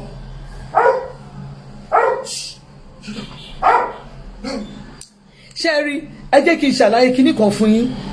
because lẹ́ẹ̀kan ẹ̀kọ́ tó di pé fídíò yẹn ó wà interrupted kí n tó delete ẹ̀. Something happen tó ṣẹlẹ̀ inú life mi gangan ni kinní yẹn ṣẹlẹ̀ ṣóye yín because nígbà tí ó yẹ kí mọ́mì tèmi máa gbádùn ọkọ ẹ̀ ìgbà yẹn dádì mi kú ṣóye yín ìgbà yẹn gangan ni dádì mi kú ìgbà tí dádì mi kú yẹn she now has a covenant bí ìgbà tí màá tán ní covenant òun ò ní remarry o ó máa stay ni wọ́n á dẹ̀ máa pray fún ọmọ ó dẹ̀ máa gbàdúrà and to the glory of God ìyá yẹn dúró bẹ́ẹ̀ ó dẹ̀ ń gbàdúrà ó dẹ̀ face àwọn ọmọ ẹ̀ ó dẹ̀ ń gbàdúrà so ṣé nígbà tẹni tó jẹ́ pé ńgbà tọ́kọ ẹ̀ kú kò wá ọkọ kò wá àlè ayé àwọn ọmọ ẹ̀ ló face ṣé nǹkan tí mo sọ yé yín because it is something ayé àwọn ọmọ ẹ̀ ló face and she always say something tó yẹ pé marry kankan mú nínú ayé mọ́mì mi every time my mommy will be saying gbogbo nǹkan tóun bá ṣe láyé òun tóun bá ṣe sọmọ ọlọ́mọ ọlọ́run kó gbẹ̀sẹ̀ lára àwọn ọmọ wọn ọlọ́run kó gbẹ̀sẹ̀ lára àwọn ọmọ wọn ọlọ́run kó ṣàánú kó gbẹ̀sẹ̀ lára wọn ẹ béèrè ẹjọ́ ṣé gbogbo abiyamọ ló lè sọ irú àdúrà yẹn ṣé gbogbo abiyamọ ló lè sọ ìwọ tó bá ti ní ìyá tí ìyá ò bá ti lè sọrú ẹ mú ìyá ẹ mú lọ jáde ní máa mọ́mí ẹ jẹ́ ká lọ gbàdúrà mọ́mí ẹ jẹ́ ẹ wá lọ túbà ẹ̀ṣẹ̀ gbogbo yín ọwọ́ ìyá ẹ ò lè dọ̀tí kí ìyá ẹ ní ọwọ́ nǹkan tó dọ̀tí kí ọwọ́ ìyá ẹ dọ̀tí kó wá níwọ̀ ọmọ fẹ́ ṣe rere àti ṣe rere ó máa difficult tí ìyá ẹ bá ti ní ọmọ ọlọ́mọ tó dè mọ́lẹ̀ sọ fún ìyá ẹ kó lọ tú okùn lọ́rùn ọmọ ọlọ́mọ ẹni tí ìyá ẹ bá de ògo ọmọ ọlọ́mọ mọ́lẹ̀ ó máa affect ọmọ tó bí ó lè dé ọmọ ọlọ́mọ mọ́lẹ̀ kó ní kọ́mọ tiẹ̀ kò lè rọ́nà lọ. That is why whatever táwọn èèyàn bá ń ṣe téèyàn kan bá ti ń ṣe nǹkan tó bá rí pé ọmọ ẹnìkan ṣe nǹkan má sọ pé o fẹ́ wọ́ ọmọ ọlọ́mọ wálẹ̀ má bá wọn sí nínú ẹni tó fẹ́ bà ayé ọmọ ọlọ́mọ jẹ́. Let me tell you something, whether you know that ọmọ yẹn tó bá mọ̀ rí o ò mọ̀ rí kò sí bó ṣe lè ń kórí tó bá ti wà nínú àwọn tó ń wá dáfọ́ ọmọ ọlọ́mọ. Let me tell you something tí ò yé yín bó ṣe lè wù kí ó rí ọmọ tiẹ̀ náà dáfọ́ ọmọ ọlọ́mọ tó ń wá yẹn back to sender ó máa come. Má lọ rò pé bóyá májíìkì kan wà tí èèyàn lè fi yí o téèyàn kan bá sọ pé májíìkì kan wà tán lè fi yí irọ́ ló pa bẹ́ẹ̀mi ṣe wà yìí I always say it mi ò lè bá èèyàn fi fake name fẹ́ kinní kan kí n fi kọ́ anything against anybody because mo pé tó bá jẹ́ ọmọ ọlọ́mọ ni mo kọ́ sí èmi náà bí àwọn ọmọ tèmi tó bá jẹ́ ìyá oníyá ni mo ṣe sí èmi náà ní ìyá tèmi tó bá jẹ́ àti aláǹtí mo ṣe sí èmi gan fún ara mi tá a bá jọ jẹ́ ìgbìmẹ̀tì ara mi ni mò ń ṣe sí. O ò lè gbin àlùbọ́sà kó ló fẹ́ wú ẹ̀fọ́ ayé ti yàtọ̀ ní ayé tá a wà yìí most of àwọn èèyàn a ti fi ọwọ́ wa ọwọ́ ẹlòmíì ti dọ̀tí ọwọ́ ẹlòmíì ó ti spoil ó ti ṣe yàmàyàmà ọwọ́ ẹlòmíì ẹ̀jẹ̀ ló wà bẹ́ẹ̀ kò ti pé o bá pààyàn ọwọ́ ẹlòmíì ẹ̀jẹ̀ ni orí ọmọ ọlọ́mọ èpè trapata ó gbélé lórí ó wá ní ọmọ tiẹ̀ kíní kan igbá kan mọyẹ ẹlòmíì àìmọye ogun tó ń ja ẹlòmíì tí ò lè sọ síta àwọn ọmọ tẹ́ bí oríṣiríṣi nǹkan ló ń ja àwọn ọmọ ẹlòmíì kò sí nǹkan tó fà torí ọwọ́ tiẹ̀ gan náà ó ti dọ̀tí èèyàn ọmọ ilé olórogún family wa family compound family house torí pé ọmọ ẹnìkan ti ń ṣe rere ó ti believe pé ọmọ ẹni tó ń ṣe rere yẹn ó fẹ́ control family ọmọ tiẹ̀ ó mọ nǹkan tó yàn tọmọ tiẹ̀ ó mọ nǹkan tí a yàn mọ́ ọmọ tí wọ́n gan bí ó lè jẹ́ ọmọ ẹni tí wọ́n rí tó ń control family lé nìyẹn, ó lè jẹ́ ọmọ tiẹ̀ tí wọ́n bí gangan, ó lè jẹ́ òun ló máa tún wá control gbogbo àgbáyé. Àwọn èèyàn máa ń jẹ́ kójú kán wa, ojú wa máa kán wa. Tàbá ẹni tí nǹkan ẹ̀ ń da, we don't do any other thing than pé kí ẹni yẹn bí nǹkan ẹ̀ ṣe máa wálẹ̀, bí nǹkan ẹ̀ ṣe máa wálẹ̀. That is not the best thing. That is not the issue. You do something that is going to tó jẹ́ pé ní ọjọ́ iwájú ẹ̀ gan wàá jókòó ọkàn ẹ̀ máa balẹ̀ pé èmi fún ara mi mo jẹ́rìí ara mi. Kó o máa gbàdúrà ní kí ẹ̀ṣẹ̀ iná kó máa yọ jáde lẹ́nu àdúrà tó ń gbà. Tó o bá ti ní ẹ̀ṣẹ̀ ní ọwọ́ o kò lè work. Ọlọ́run mi reason tó fi ń pe Ọlọ́run ní ọba dákẹ́dájọ́ nìyẹn. Á dákẹ́ kò ní sọ̀rọ̀, gbogbo nǹkan tó ń ṣe yẹn kò ní mínì fún. A máa wù ẹ́, a máa wù ẹ́. Ṣé wọ́n sọ fún yín pé kéèyàn jí lọ sódò láàárọ̀ kùtùkùtù, ṣé ó máa pọn omi tó rú? Omi tó máa ń da ló máa pọn. Tó bá ti ṣe dáadáa, tó ti dénú odò tó ṣe dáadáa, wàá rí dáadáa. Ẹ mọ nǹkan tí Psalm 125 sọ ni. Ó ní gbogbo ẹni tó bá gbẹ́kẹ̀lé Olúwa, ó ní á dàbí òkè Síónì tí a kò lè ṣí nídìí bí kò ṣe pé ó dó láéláé. Ṣé ẹ mọ̀ pé ìtumọ̀ á dàbí òkè Síónì tí a kò lè ṣí nídìí bí kò ṣe pé ó dó láéláé? Ìtumọ̀ ẹ̀ ní pé àwọn ogun kan ti àwọn ogun pìlẹ̀, ogun oríṣiríṣi ó ti mì, ogun lọ́tún ogun lósì á ti mì, á ti ṣèkẹ́ nìyẹn, á ti ṣèkẹ́. Ṣùgbọ́n Ọlọ́run ó sọ pé bí kò ṣe pé ó dúró láéláé, kó máa wà rí mí ni, kò ní ṣubú. Ẹ mọ̀ ni, that is it. Ó máa dúró máa rí mí ni, kò sí bí ogun yẹn ṣe lè tó.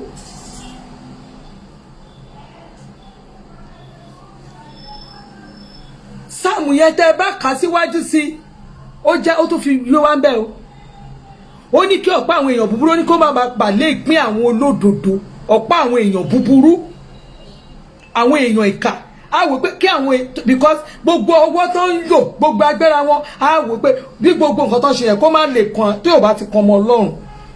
tí ò kan ọmọ Ọlọ́run, nígbà táwo tí ẹ̀yìn mú kankan, òun ló máa ń fa ẹlòmíà á lọ máa tọ́ bọ̀bọ̀kúbọ̀. Torí gbà tí nǹkan tí ogun yẹn dé ojú ogun, tí ọmọ tó mi onígbàgbọ́ tó mi ẹ́ jìgìjìgìgì tí ò bójú wẹ̀yìn, ìtumọ̀ ẹ̀ nìyẹn. A ní kí ọ̀pá àwọn èèyàn búburú kí ó má lè bàlẹ́ ìpín àwọn olódodo, kí àwọn olódodo kan bá fọ́ wọn lé ẹ̀ṣẹ̀.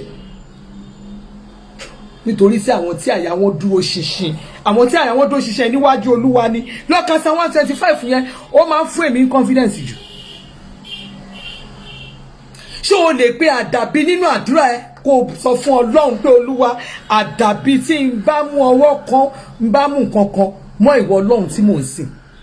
Pe àdàbí, tó bá lè pe àdàbí nínú àdúrà ẹ, tó bá lè pe àdàbí lórí ọmọ tó bí, pe àdàbí lórí ara ẹ, kó pe àdàbí lórí pé ìwọ Ọlọ́run tí mi ò bá ṣe ibi sí ọmọ ọlọ́mọ rí, àwọn obìnrin kan ò lè sàn. Adẹ̀ nínú ìfámílì olórogún, ọmọ àbúrò, ọmọ ìyàwó mi ni, ọmọ èmi ni ìyálé mi ni ìyàwó. Àwọn kan ti ẹ̀dẹ̀ wá tó yẹ pé they are so useless to their sense pé ẹlòmíì bóyá ti ẹ̀ fẹ́ obìnrin lé ẹni kàkó gba kámú kádàrá rẹ̀. Mo ti sorry several times. Let's call ẹ jẹ́ ká ṣeré, ká bọ́rọ̀ bá ṣeré ká ṣeré. Téèyàn bá gbé ọmọ wá fún mi sí kó lọ́mọ kọ́ mi ni. Jésù Kristi gbọ́ máa tọ̀ tí ò sí nǹkan tó fẹ́ ṣẹlẹ̀. Kò sí tó fẹ́ ṣẹlẹ̀. Ṣùgbọ́n kéèyàn kó tún wá ẹlòmíì, ó dé bá èèyàn kan lé ní, ó dẹ̀ rẹ́dí àti báyé ẹni yẹn jẹ́. Wà ní àwọn ọmọ yẹn ò ní ṣe rere sẹ́ẹ̀. Wà ní ó lọ gbé ìṣẹ́pẹ́ ìkan sílẹ̀, ó wá lọ mú lórí àwọn ìṣẹ́pẹ́ yẹn, ó fi borí gbogbo àwọn ọmọ, àwọn àgbààgbà ọmọ tó bá nulẹ̀. Òmú ògo ẹ̀yìn kan ẹ̀ ń ṣe pàṣípààrọ̀ ògo. Ọmọ tó gbé ọmọ mi wà tó jẹ́ pé ògo ọ̀sán ló gbé. Ńgbà tó lọ pàṣípààrọ̀ ògo ẹ̀ tó lọ gbé ògo ọjọ́ alẹ́ fún, tó lọ gbé ògo ẹlòmíì ògo òwúrọ̀ kùtùkùtù ló gbé. Nígbà tó bá lọ gbé ògo ẹnìkan fún, at the end of the day ògo yẹn wà ní dọjọ́ alẹ́ mọ́ lọ́wọ́. Ẹ̀yin ò mọ nǹkan tó pè ní owó tí ò pọ̀ tí ò tán. Àwọn owó kan wà, ògo Ọlọ́run ló ń jẹ́ bẹ́ẹ̀. Tí ògo Ọlọ́run bá wà nínú ayé ògo tí Ọlọ́run tó jẹ́ pé tọlọ́run ni, tí ò ń ṣe pé abracadabra, tí ò ń ṣe pé ó fọmọ ṣẹ́ṣó. Àwọn kan báyìí wọ́n á lo ọmọ wọn, wọ́n lè lọ́mọ ẹbí náà fẹ́ lò, wọ́n lè lábúrò náà fẹ́ lò, wọ́n lè lẹ́gbọ̀n náà fẹ́ lò, àwọn míì ń lò ìyá wọn, àwọn míì ń lò ìyàwó wọn, àwọn míì ń lò ọkọ wọn. Tó o bá ti ṣe abracadabra, ògo yẹn kò lè parẹ́. Tó bá jẹ́ orí Ọlọ́run ni,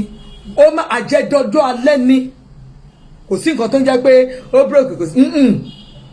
ó máa wá. Ebi ò ní pa ẹ́. O ò lè tọwọ́ ẹ̀bẹ̀ṣẹ̀ kó bá yọ ọmọ ọlọ́mọ jẹ́ kó ní irọ́ kò jọ. Ẹ̀yin màmí tẹ́ máa ń wò mí yẹn, mo bẹ̀ yín ni mo fi Kristi bẹ̀ yín. Ṣé mọ̀ pé mẹ́sẹ̀gì ó wà too powerful, too powerful.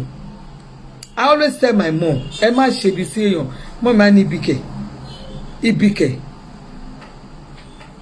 Bó o bá ṣe bí sọ́mọ ọlọ́mọ, ọmọ ẹ̀ ò lè gòkè. Tó bá ti gòkè á jábọ́. Ẹlòmíà lóhun ò jẹ́ wọ́n mọ́, ọmọ yẹn ò tọ́jú mi. Kí ló fi àárọ̀ kùtùkùtù ayé ẹ ṣe tí ọmọ tó bí fi dájú ẹ trust tí ò sí tí ò dẹ̀ tọ́jú ẹ? Tó o bá ti di ògo ẹlẹ́ni mọ́lẹ̀, ó ti di dandan, o ò lè rí tí ẹ ṣe.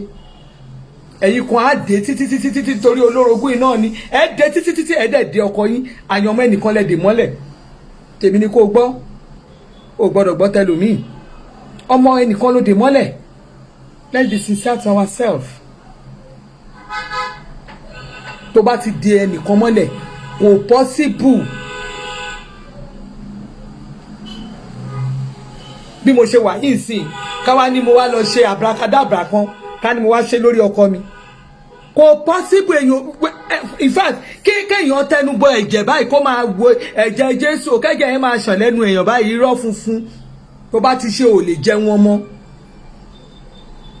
Torí ògo ẹnìkan ló dè mọ́lẹ̀. O mú ọmọkùnrin ẹlẹ́ni, ó ra iyì ẹ̀, ó dẹ̀ bí ọmọkùnrin tiẹ̀. Tó bá ti tó táìmù ọmọkùnrin yẹn ò lè tọ́jú ẹ, ó máa dájú ẹ bí ọ̀ṣẹ́ ni. Torí ẹ̀yin obìnrin kan tó ẹ pé ẹ máa gba ọmọ ọlọ́mọ, ẹ gbọ́kọ níbà, tẹ bá gbà tán kò ní rántí family kan, kò ní rántí anybody, kò ní ṣeré fẹ́ anybody. Tó bá ti ṣe ibi bẹ́ẹ̀, tó bá jẹ́rù kàtígórì yẹn ló bára ẹ, let me tell you something, ọjọ́ alẹ́ ẹ lò wo, ọjọ́ alẹ́ àkòrò ju tewúro lọ. Wọ́n ládùn ló ń gbẹ̀yìn ewúro. Ọ̀rọ̀ ẹ má jẹ́ tọ̀yìn, ọ̀rọ̀ adùn gbẹ̀yìn ewúro kọ́ la sọ yìí. O lè ládùn gbẹ̀yìn ewúro ti adùn ẹ̀ ò lè gbẹ̀yìn ẹ̀. Gbàgbé Jésù, Ọlọ́run mo fi Kristi, Jésù Ọlọ́run mo fi búra. Adùn ò lè gbẹ̀yìn ewúro tiẹ̀. Ìkorò yẹn ní throughout. Tó nígbà tó bá dọjọ́ alẹ́ tó bá jókòó pé ó fẹ́ jẹ wọn mọ́, ò lè rí nǹkan kan jẹ. Ò lè rí jẹ. Torí ẹ̀ ní àánú ẹlòmíà kan ṣe mí tí n bá wọ ẹlòmíà máa kàn gbé it is well. Because nǹkan tó ń ṣe tí wọ́n rò pé ó ń ṣe yẹn, Ọlọ́run á wá dá ká máa wò ẹ́ báyìí. Báyé ọmọ ọlọ́mọ jẹ́. Ọmọ ọlọ́mọ n tó yẹ kó o ṣe fún ọmọ ọlọ́mọ, nǹkan tèmi rò pé èèyàn lè ṣe fún ọmọ ọlọ́mọ tó mọ̀ pé kò ń ṣe ọmọ ẹ, ẹjọ́ wà náà agboolé kan náà, ọmọ orogún mi ni, ọmọ kìíní. Ṣe nǹkan tó jẹ́ pé níwùn ní kọ̀rọ̀ ní kẹ́lẹ́kẹ́lẹ́ ọkàn ẹ, tí Jésù bá dé àbórí ẹ lọ́kàn, àbọ́lọ́hun dájọ́ ní kẹ́lẹ́kẹ́lẹ́ ọkàn, ṣe ìdáláre fúnra ara ẹ. Tó jẹ́ pé tó máa dá ní kọ́nà fúnra rẹ̀, wàá wẹ̀ wàá yán kọ̀ọ̀kan. Má rí èèyàn tó fẹ́ ṣeré fún kó ní kí ni kò gbọ́dọ̀ ṣe rere fún, o gbọ́dọ̀ dọ́mọ ọlọ́mọ dúró. Tó bá ti dọ́mọ ọlọ́mọ dúró, ọmọ ẹ̀ ló dá dúró. Èmi ò understand bí àwọn èèyàn ṣe understand nǹkan. Dá ọmọ ọlọ́mọ dúró, ọmọ ẹ̀ ló dá dúró. Dá ọmọ ọlọ́mọ dúró, ọmọ ẹ̀ ló dá dúró. With confidently, I always say this anywhere ni mo ti máa ń sọ. Ohun tí n bá ṣe sáwọn ọmọ ọlọ́mọ ní kọ̀rọ̀ ní gbangba, ó ti di dandan kó wá sórí àwọn ọmọ mi, kò ṣe ní wá. Ọlọ́run ò kì í ṣe burúkú, àwọn èèyàn là ń ṣe burúkú. God is not like man. If you meet yourself, you know that you are from polygamous family, and you have been facing one problem or the other. You have been facing one difficulties or the other. If you still have your mother, call your mother, ask your mother, mommy, how did you do it? Take me off from this problem. There are some mothers that their children are facing a lot of problems because of what their mommy has done in another person's life. It happens. It happens in a polygamous families. It happens a lot. Some of you will stay abroad there. You will be saying, yeah, since I've been here. Some of you, they will call your number. They will not pick up. The same work that you are doing, the person that you are in the same office, that person is more prosperous at home than you. They have built their own house. They have done a lot of things. But still, you don't have anything to show for it since you have been in abroad. Nothing to show for it. You are just going in and coming out. And you don't have any family that if they call you, you won't pick up. You have work, nothing to show for it. Please call your mom. Call your mom. Call your mom. Tell your mom to please desist from bad thing. Whatever she has done when you are still very young, tell your mom, please, mommy, take me out of this problem.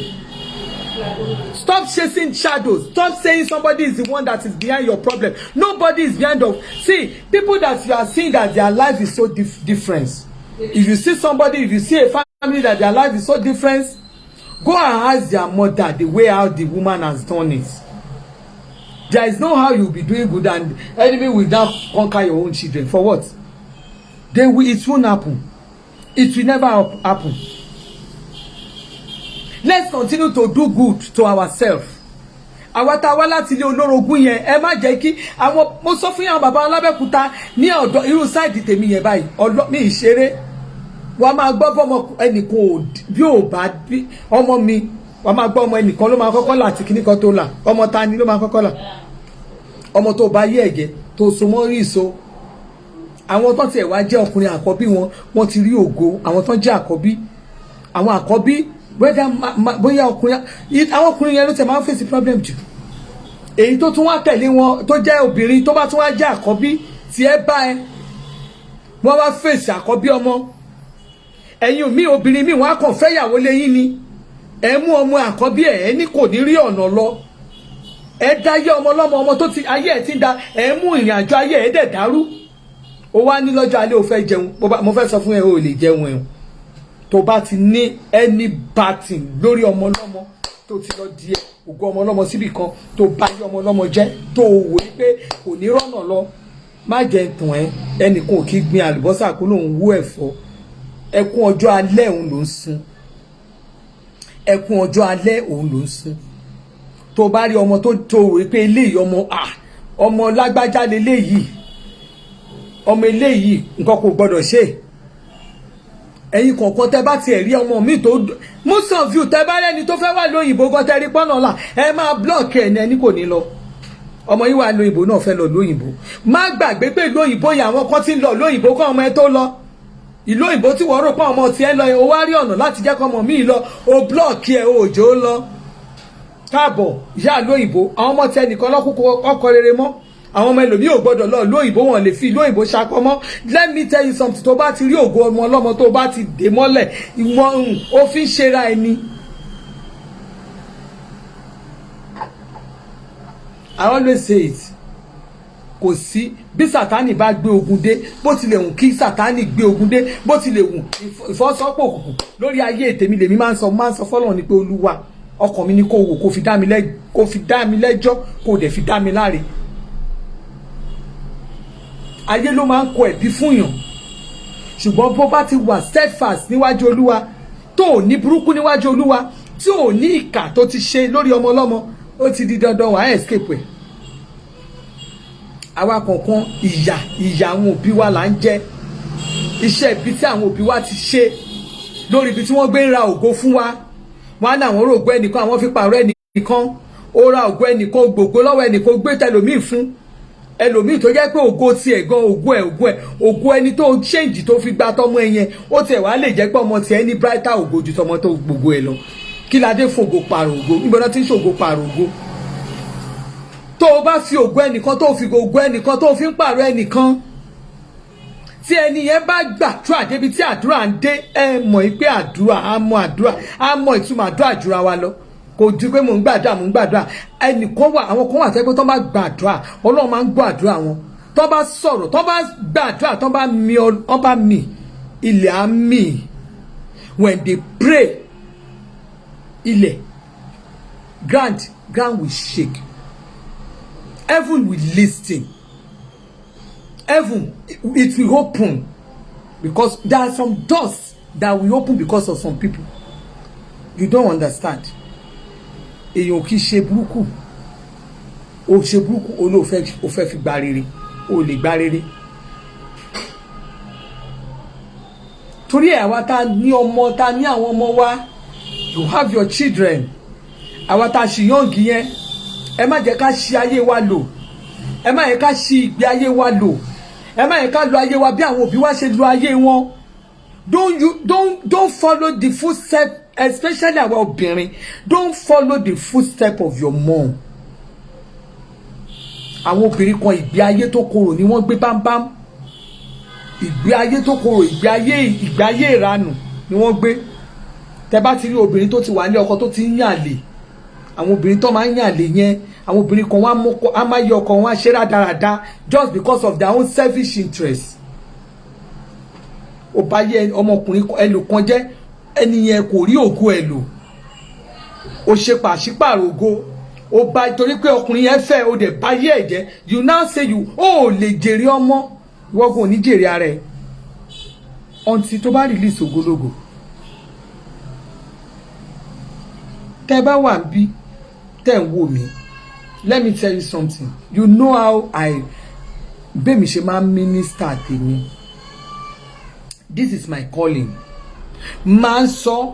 mo mọ̀ pé ìkọ̀kan ṣì máa pè mí mọ́ mi ṣe lẹ́dẹ̀ ń bú mi ẹ mọ story mi ẹ ò lè sọ èmi máa ń sọ fún yín ni pé change your ways ẹ stop ṣe bẹ́ẹ̀ àwọn ìwà tí ò dá yẹn má máa ṣe mọ́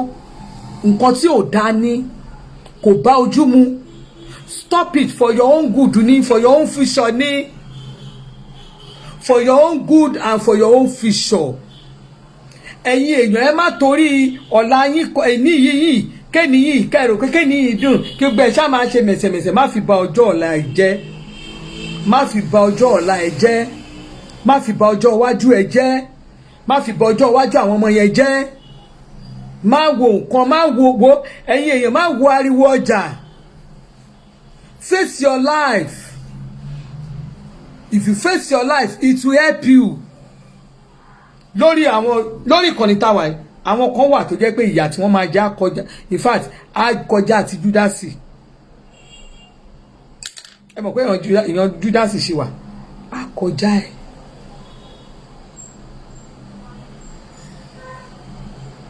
àwọn kan wà bẹ́ẹ̀ because of their underground issue tí wọ́n ṣe á ní bọ́ba yóò rí ẹ̀ nǹkan tọ̀run ṣé kò rí ẹ̀ ó rí ẹ dáadáa ó rí gbogbo nakedness yẹ ṣe báà là ń lọ sí hospital tá a máa ní kán lọ gbogbo chemical kán lọ gbogbo ara wa kán gbogbo inú wa kán gbogbo kíní wa kán gbogbo bóyá inú wa ṣe báà là ń lọ ṣe gbó yẹn Ọlọ́run tó dá wa ó ti mọ̀ ó rí wa báyìí gbogbo nakedness wa lórí ìwọ tó sọ̀rọ̀ tó rẹ́rìn síta tó yẹ pé inú ẹ̀ ó yàtọ̀ inú ẹ̀ ó yàtọ̀ that is why omi ò réyàn kan tó ṣe ẹ̀bí mi ní ẹ̀kántà people say wá mi sọ bá lẹ ẹlòmíràn mi sọ bá lá àwọn trust ya fàdé ẹlòmíràn àwọn trust láti fa bó ṣe ló ṣe máa sọ ṣe just bí bó ṣe rí ni I open up my mind I don't hold grudges in my life I have never mi ìfẹ́ báyọ̀ ní grudges torí pé mo mọ̀ pé tí n bá báyọ̀ ní grudges ó máa affect àdúrà mi wájú Ọlọ́run tí n bá ní anything pẹ̀lú ẹ̀ bí nǹkan bá ṣe rí mi mo ṣe máa sọ síta fún ẹ tí n bá dẹ̀ ti sọ ó ti tán I have never in my life have any grudges with anybody because mo mọ̀ pé tí n bá ní grudges pẹ̀lú ẹ ṣé n bá tẹ̀ sọ̀rọ̀ òdì ṣé o lè gbé ní sórí ẹ tẹ́mi bá sọ̀rọ̀ òdì síyàn ṣé orí ẹ gbé ọ̀rọ̀ òdì ẹnu orí mi ọ̀rọ̀ òdì ẹnu mi ṣé orí ẹ gbé orí ẹ ò lè gbé torí bọ́n ṣe bí èmi kọ́ náà ṣe bí wọ mo ti sọ several times so it is very very difficult for me láti sọ̀rọ̀ òdì síyàn orí ẹ ò lè gbé so mi gbọ́dọ̀ mọ́nú kan bẹ́ẹ̀ kí wọ́n máa lò I don't use this anyhow.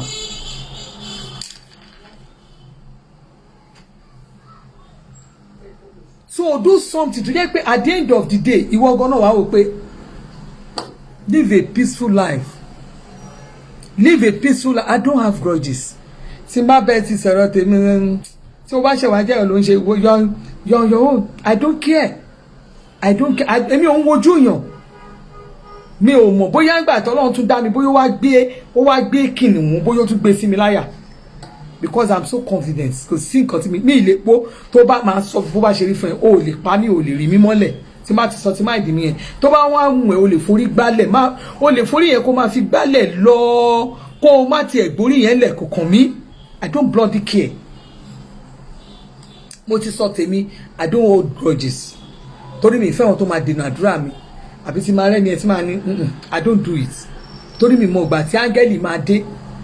so o bá rí ẹni tó jẹ́ pé kí ni irú somebody like me kí n máa wá kí n rí ẹ sí kí n máa ní any grudges pẹ̀lú ẹ tí n bá ń gbàdúrà báwo làdúrà mi ṣe fẹ́ gbà I don't want grudges torí ẹ̀ lẹ́lòmíì fi máa wà ní church I wà ní church for years á dẹ̀ gbàdúrà àdúrà yẹn ò ní gbà torí pé kí ló fà inú ẹ̀ le ó máa ń hold the grudges ó ti rẹ́ni tó ṣẹ̀ gbogbo àwọn èèyàn ló ń ṣẹ̀ tó máa ti ṣẹ̀ báyìí inú ọ̀rọ̀ kíkú ònú ẹ̀ bàbá ó kò sí God doesn't do it that way ọkàn ní so lórúkọ Jésù ojú òní tèmi àti ṣóye yín mo fẹ́ ẹ jẹ́ kí n stop ṣáàtì ẹ bá mi share ṣáàtì yẹn fún àwọn ẹ̀yin kọ̀ọ̀kan tó bá yẹ pé ẹ wà nílé olórogún tó bá ti bá rẹ nílé olórogún mọ̀ pé olórogún ló báyìí ó wá ń fà á wẹ̀ òtó ó ti dààmú nǹkan ò lọ déédéé ó ti dàrú gbogbo nǹkan ti dàrú lójú ẹ. You understand? I want you to go back to your mom. Lọ sọ fún mọ́mì ẹ pé mọ́mì kí lẹ ṣe láàárọ̀. Kí lẹ ṣe nígbà tá à ń dàgbà. Àwọn iṣẹ́ wo lẹ ṣe nígbà ìmọ̀. Mo mọ̀ pé gbà ìmọ̀ ni. Ẹ jẹ́ ká lọ túbá. You can go to any pastors kó bá Ọlọ́run sọ. Immediately tó bá ti sọ síta. Tó bá mọ bí tó rògo lógo mọ́. Tó bá rí pé ó dáàrin ibẹ̀ ò gẹ́ẹ̀tì ibẹ̀ fúnra ara ẹ̀ gan you can just go there wo ògo lágbájá tí mo rì mọ́ bíbá lásìkò mi ìṣe ìrántí ibi tó wà Olúwa bá mi tú ògo yẹn sílẹ̀ tó bá dẹ̀ rí pé ò lè lọ síbẹ̀ mọ́ títí jó bá jẹ́ ò lè débẹ̀ ó lè ṣe láwẹ̀ kó o dẹ̀ ní ọkàn ẹ pátápátá kó o release ẹni yẹn kó o níbi tó so mọ́ tí spirit ẹ bá ti release ẹ inú ilẹ̀ àbí inú omi tó bá kì í sí á jáde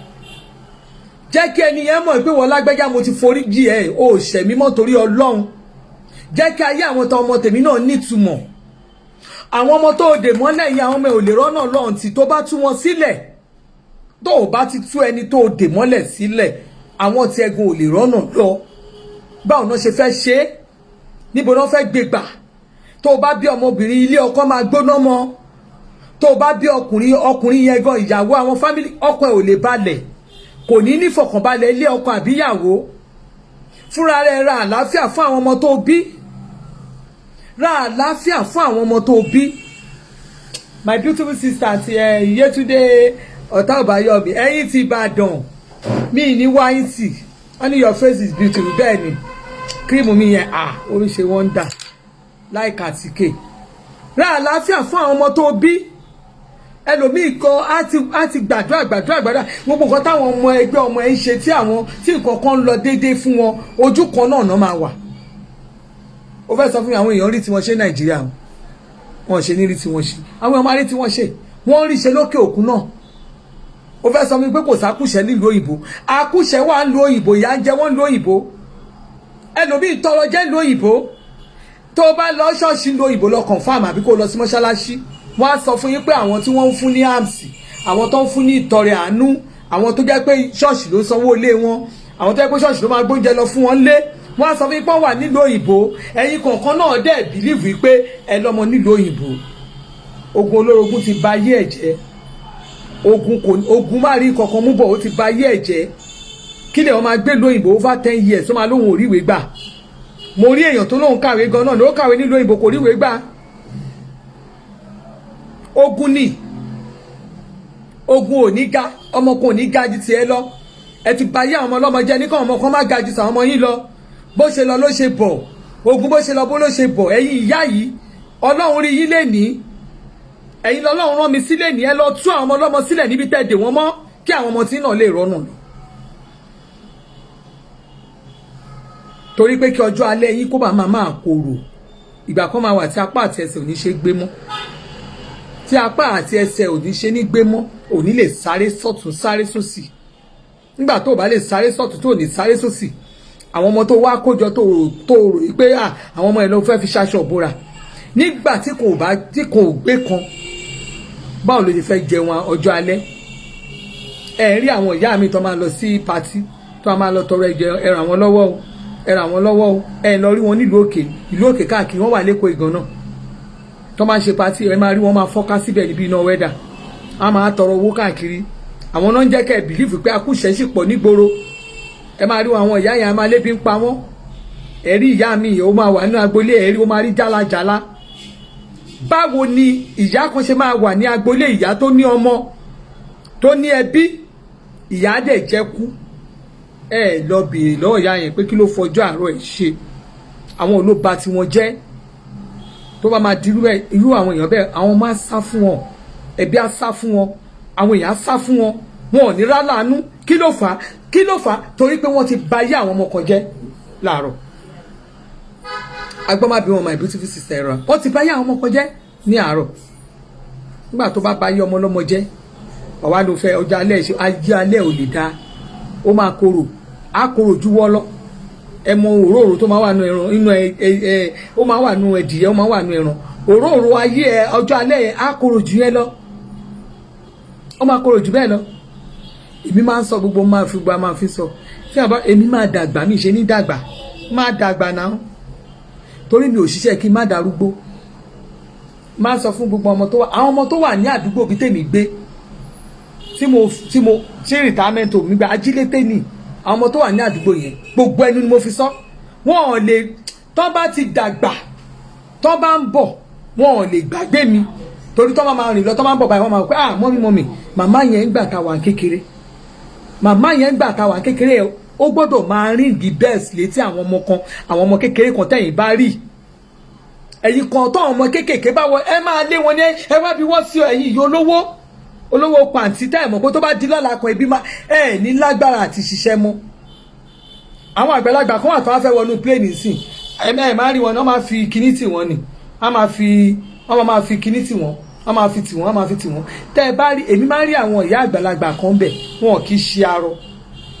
àwọn ọmọ wọn kì í ṣe arọ, ṣùgbọ́n àwọn ọmọ wọn fẹ́ comfort fún wọn. Ẹ kàn rí wọn tẹ́ bá tẹ̀ ti rí bọ́dì wọn, ẹ ti mọ̀ pé yes ọlá wà lára wọn, ẹ ti rí gbogbo wọn, ẹ mọ̀ kọ́ láwà lára wọn. Wọ́n á fi wíṣì àti wọ́n á fi tì wọ́n lọ sí boarding gate ní airline lọ, wọ́n máa gbé wọn dórí síìtì wọn ni. Àwọn ọmọ wọn ti ọ̀rọ̀ fún wọn ní ìyà ò jẹ wọn, àtọkọ àtìyàwó ń bá rí àwọn arúgbó bẹ́ẹ̀ yẹn. In fact tí bá pàdé wọn, tí bá travel máa ń wo wọn ni máa wò tó bá dẹ̀ dé wọ́n ti dẹnu plane yẹn bá ẹ̀kọ́ rí tó máa bọ́lẹ̀ ni, wọ́n á tira wọn, ìmí àjọkọ àtìyàwó á dẹ̀ máa tẹ̀léra màmá wọn pé ẹ mà àwọn ilé wọn máa ń gbádùn. Tó bá ti rírọ àwọn ìyá yẹn, páàmù ẹsẹ̀ wọn wà á ti mọ̀ pé eléyìí ò ń ṣe tìṣẹ́, kò ń ṣe pé wọ́n ń gbé wọn lọ fún emergency, wọn sick, wọ́n lọ wo àwọn ọmọ wọn ni. Irú àwọn lábẹ́ yẹn yóò fi tọrọ. Ọlá kó di ọjọ́ alẹ́ yín kẹ́nu yín wọ́, ọlá kó di ọjọ́ alẹ́ yín kẹ́ ní stroke, ọlá kó di ọjọ́ alẹ́ yín kẹ́ máa yàgbẹ́ sí gbogbo inú ilé. Ìyá mi ìgbẹ́ ló máa jẹ tó máa fi kú torí pé kí ni ó máa jèrè iṣẹ́ ọwọ́ ẹ̀. Báwo mo ṣe máa jẹ ìgbẹ́ lọ́jọ́ alẹ́, mi ì lè jẹ̀gbẹ́, mi ì lè ní stroke, àrùn kan ò lè ṣe mí torí mi ò bá yí ọmọ ọlọ́mọ jẹ́. Ó ti dán kí n jèrè iṣẹ́ ọwọ́ mi náà, máa tọ́jú ayé mi máa dùn pé ẹ pé àwọn ìyá yín, ẹ pé àwọn ìyá kan léèrè, ẹ bí wọ́n lè pé màámi kí lẹ fọjọ́ ọjọ́ alẹ́ yín ṣe aláàárọ̀, kí lẹ ti ṣe lọ́sàn-án yín. Àwọn ilẹ̀ ti bà tiwọn jẹ́, bó bá bà tọmọ lọ́mọ jẹ́ ò lè rọ́nà lọ. But no be magic, no be by mouth o, wọn kì í fẹnu ṣe o, wọn kì í fẹnu ṣe o. Ẹ̀yin kan tẹ́ ti lọ ayé yín, tẹ́ ti lo ayé àwọn ọmọ yẹn ti lò máyé ẹ jẹ́ yá lọ túbá kẹ́ lọ repent kẹ́ lọ ṣe àtúnṣe kẹ́ pé àwọn ọmọ ọlọ́mọ ẹ lọ wá ìpín àwọn ọmọ ọlọ́mọ tẹ́ ti rì mọ́lẹ̀ ẹ tú wọn sílẹ̀ bó bá jọkùnrin ni tú ọmọ ọlọ́mọ sílẹ̀ tó bá tú ọmọkùnrin kan sí ó dé ọmọkùnrin kan sílẹ̀ ó ò lè rí ọkùnrin tí ẹ tú ọkùnrin tí ẹ ò lè ṣe rere kò lè ṣe rere torí pé ó dé ọmọkùnrin kan mọ́lẹ̀ bójú obìnrin náà ló dé mọ́lẹ̀ the same thing tó bá wá jẹ́ pé ọmọbìnrin ló dé mọ́lẹ̀ tó ní ọkùnrin tó wá di ọmọbìnrin kan mọ́lẹ̀ tó wá jẹ́ pé ó dẹni ẹlẹ́ni kan mọ́lẹ̀ tó rò pé bóyá wò bá wọn nírú ò rí gender ọmọ yẹn lọ́wọ́ wá dé kan mọ́lẹ̀ ó máa affect tí èyí tó níyẹn ó máa affect ẹ̀ 2 times ni torí ó máa gbẹ̀san ọkùnrin lára obìnrin ẹyọ ọkùnrin tó níyẹn á tún gba ẹ̀san obìnrin lára ẹ̀san ọmọ méjì ló máa gbà torí pé kí ni ó bá yé ọmọ ọlọ́mọ jẹ́ lórúkọ Jésù èmi àti yín àní kú sínú ẹ̀ṣẹ̀ o ẹ̀yin tí ọ̀rọ̀ mi bá wí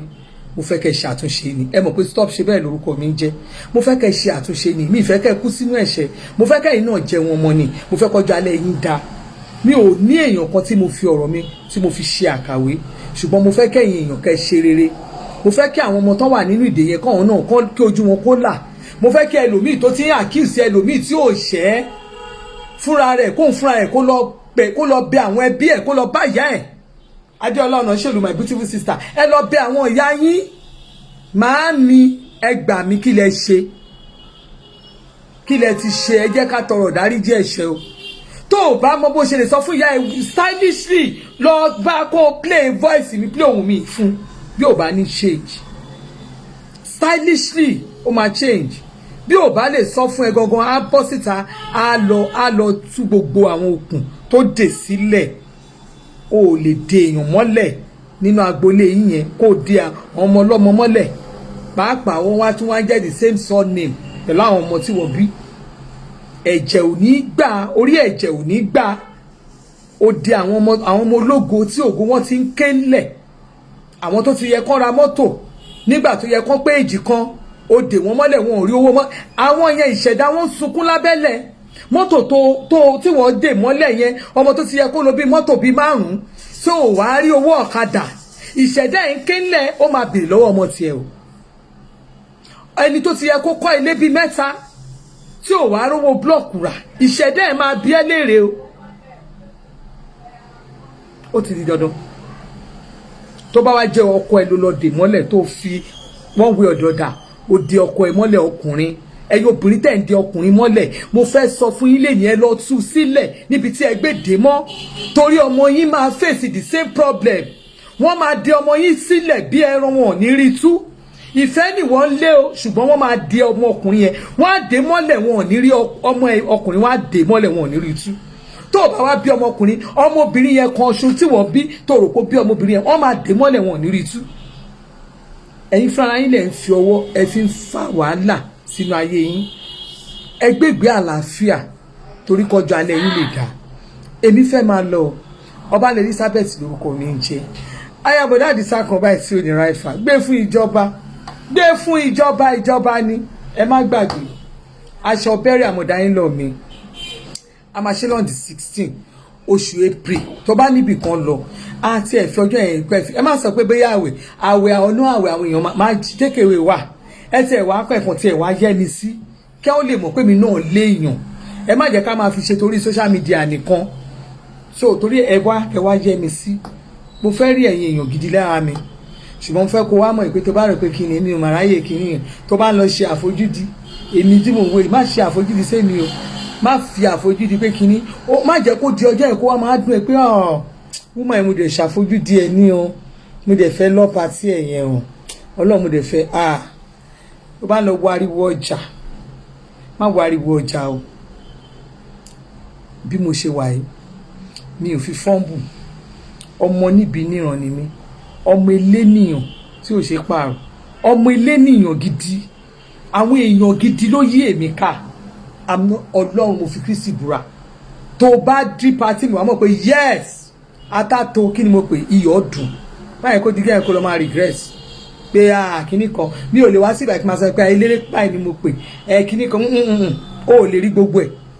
mi lè fi wọn lórí social media. Ìjọ yẹn nǹkan tí mo kàn máa mọ̀ pé ó máa rí bóyá látọ̀ on the 14 tá a fẹ́ ṣe wake keeping kí ni ẹ wo wake keeping rẹ o àwọn àtàwọn àbẹ̀ rẹ o bá a ṣe o lè rí i ṣó ti yí ẹ. Tó bá di agbé òkú agbé màmá àti màmá sílẹ̀ mo lè fi wọn pé ṣe rí o ẹ lè rí i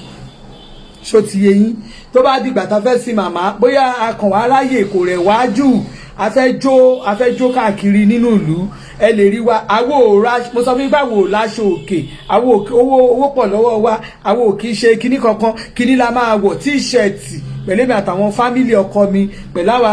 àwọn ẹbí mi gbogbo àwọn ìyàwó ilé gbogbo àwọn iṣẹ́ kò yẹ yín àwọn fámìlì ọba ńlá àwọn fámìlì yọkọ mi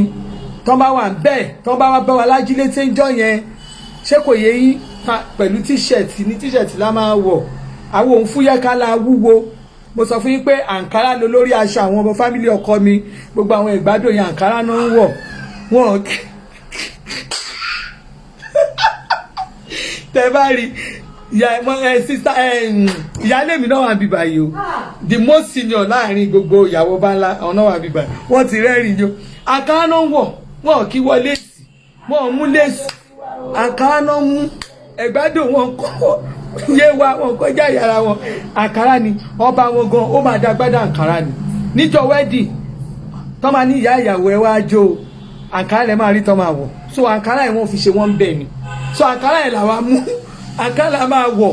tẹ́ bá rí níjọ́ yẹn tó jẹ́ àǹkárá lẹ rí lọ́rùn wa bóyá àkànfi wọn níkà tá a bá ra fi tíṣẹ̀tì lé àwọn òǹkọjá yàrá wa á tẹ̀lé má lówó káàpù kò míìn á máa lọ bẹ́ẹ̀ àdẹ́gbéyàwó àjò ẹ lè rírun nǹkan bẹ́ẹ̀ yẹn àwọn òǹkọjá yàrá wa ṣùgbọ́n pé kán ní pé àwọn ìlú tó máa ń ṣèyàn ní àlejò jù yé wa ni wọ́n máa ń ṣèyàn ní àlejò àwọn ẹran jíjẹ yẹn tó máa lọ ṣe patí tó máa gẹ́ran bíi ẹni tí yà ń jẹ ẹran ní èkìrí ẹran wọ́n máa gé pọ̀ntìpọ̀ntì ní ìlú ọkọ mi wọ́n kọ̀rọ̀ paramọ́lẹ̀ wọ́n kọ̀rọ̀ wọ̀ sí so ẹ máa rí jọ yẹn ẹ̀rọ oúnjẹ gígbó sí pé ẹ máa débi kan oúnjẹ wà ẹ má tẹ̀ kó sáìdì yẹn oúnjẹ wà lórúkọ Jésù ojú òní tí ẹ wá fi aṣọ ẹ lè pè mí lórí 070 60 40 36 00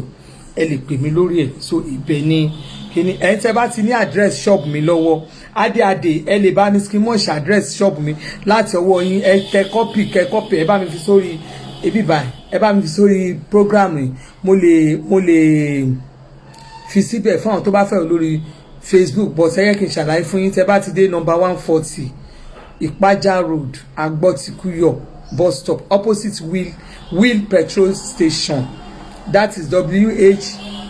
WHEEL wheel oil petrol station ṣọ́ọ̀bù mi ló wà lọ́pọ̀sìtì ẹ̀ fast stop ẹ ti rí ṣọ́ọ̀bù yẹn wọ́n fi kíní orange kọ́ ibẹ̀ ni yẹn wọ́n fi kọ́ fast stop ẹ ti àwọn kẹ̀kẹ́ ọmọ ẹ̀rí àwọn mọ́tò ẹ̀rí àwọn ṣíà ẹ wọnú ṣọ́ọ̀bù yẹn lọ tẹ́ bá débẹ̀ ẹ bèrè náà ìmọ̀ ẹ lè bèrè anna ẹ lè bèrè lẹ́yẹ anybody ẹ ṣàwọ̀ bẹ́ẹ̀ lẹ fẹ́ràn àkàrà bẹ́rẹ̀ àní wọ́n á fún yín ẹ jẹ́ yín kan wá last week ẹ fẹ́ envelope ránṣẹ́ mi ìmọ̀ yín ẹ bá mi jọ ẹ send message mi lórí WhatsApp àwọn kan raṣọ wọ́n ṣe ń raṣọ náà fún mi lẹ́nvílòpù ẹ̀ẹ́dẹ̀ ẹ kàn kọ́ ẹ mọ̀ pé ẹ̀yìn kan wà tó jẹ́ pé mi ò morúkọ yín dáadáa ẹ jọ nítorí Ọlọ́run ẹ send message sí mi kí n lè mọ̀ pé ẹ̀yin ni mo love yín ẹ ṣé o mo mọ̀ lóore o lórúkọ Jésù ojú òní tì yàn mi ìdẹ̀ ní wáyé sí lágbára Ọlọ́run I love everybody that loves me ẹ̀yin tẹ́ ẹ love mi àsàmà fún yín ẹ̀yin tẹ́ wà lórí YouTube yẹn ẹ̀yin tí YouTube bá yẹn mo ń kó yín jẹ rush ni ojú òní tì yín lágbára Ọlọ́run mo wá tún fẹ́ rán yín létí lẹ́ẹ̀kan sí 2023 ẹ má dá wọn lóhùn a máa dìbò ẹ má jẹ́ kán tàn yín jẹ o téèyàn bá sọ fún yín pé a ní dìbò irọ́ náà pa fún yín o ṣẹ́ẹ̀rì Ọlọ́run èmi ò ní parọ́ fún yín a máa dìbò 2023 a máa dìbò ní ilẹ̀ wa ilẹ̀ Yorùbá a máa dìbò kò sí nǹkan kan tó máa ní a ní dìbò kò jọ ṣe é ti ń rí Tinubu ṣe é rí Tinubu lẹ́yìn Kaduna Monday ní birthday ọ̀la ẹ máa rí ní Kano ibẹ̀ ló ti fẹ́ ṣe programu kíní tó máa ń ṣe yálì yẹn ibẹ̀ ni gbogbo ẹ̀ tẹ́ máa ń gbé fọ́tò kiri ẹ̀rí Tinubu ṣubú ó ní àrùn kan nìkan gbogbo oríkìrísí tí bàbá ẹ̀ ò bá àti ìṣubú rí tí wọ̀gàn tó fẹsẹ̀ tó jẹ́ pé bó ṣe ń rìn bàtà ẹ̀ kò kọ agbádá ẹ̀ rí torí ìwọ ẹ̀yin tẹ́ ẹ̀ láṣọ lórí ìkọ̀ táwọn bàbá yín ò rówó agbádá bó ṣe máa ń rí fún yín nìyẹn wọ́gùn òde láti gbọ́tọ̀ bàbá tiẹ̀ ò ti rówó ra gbádá tó fi kú ìwọ náà tún ti dàgbà ò rówó ra gbádá so agbádá ò lè kọ́ ẹlẹ́sẹ̀ tó bá máa rán bùbá àti ṣòkòtò gan áàfù ló rán dé ò rówó rán káftáànì gígùn kò lè kọ́ ẹlẹ́sẹ̀ so kò di dandan kò ní ó máa jọ ẹ́ lójú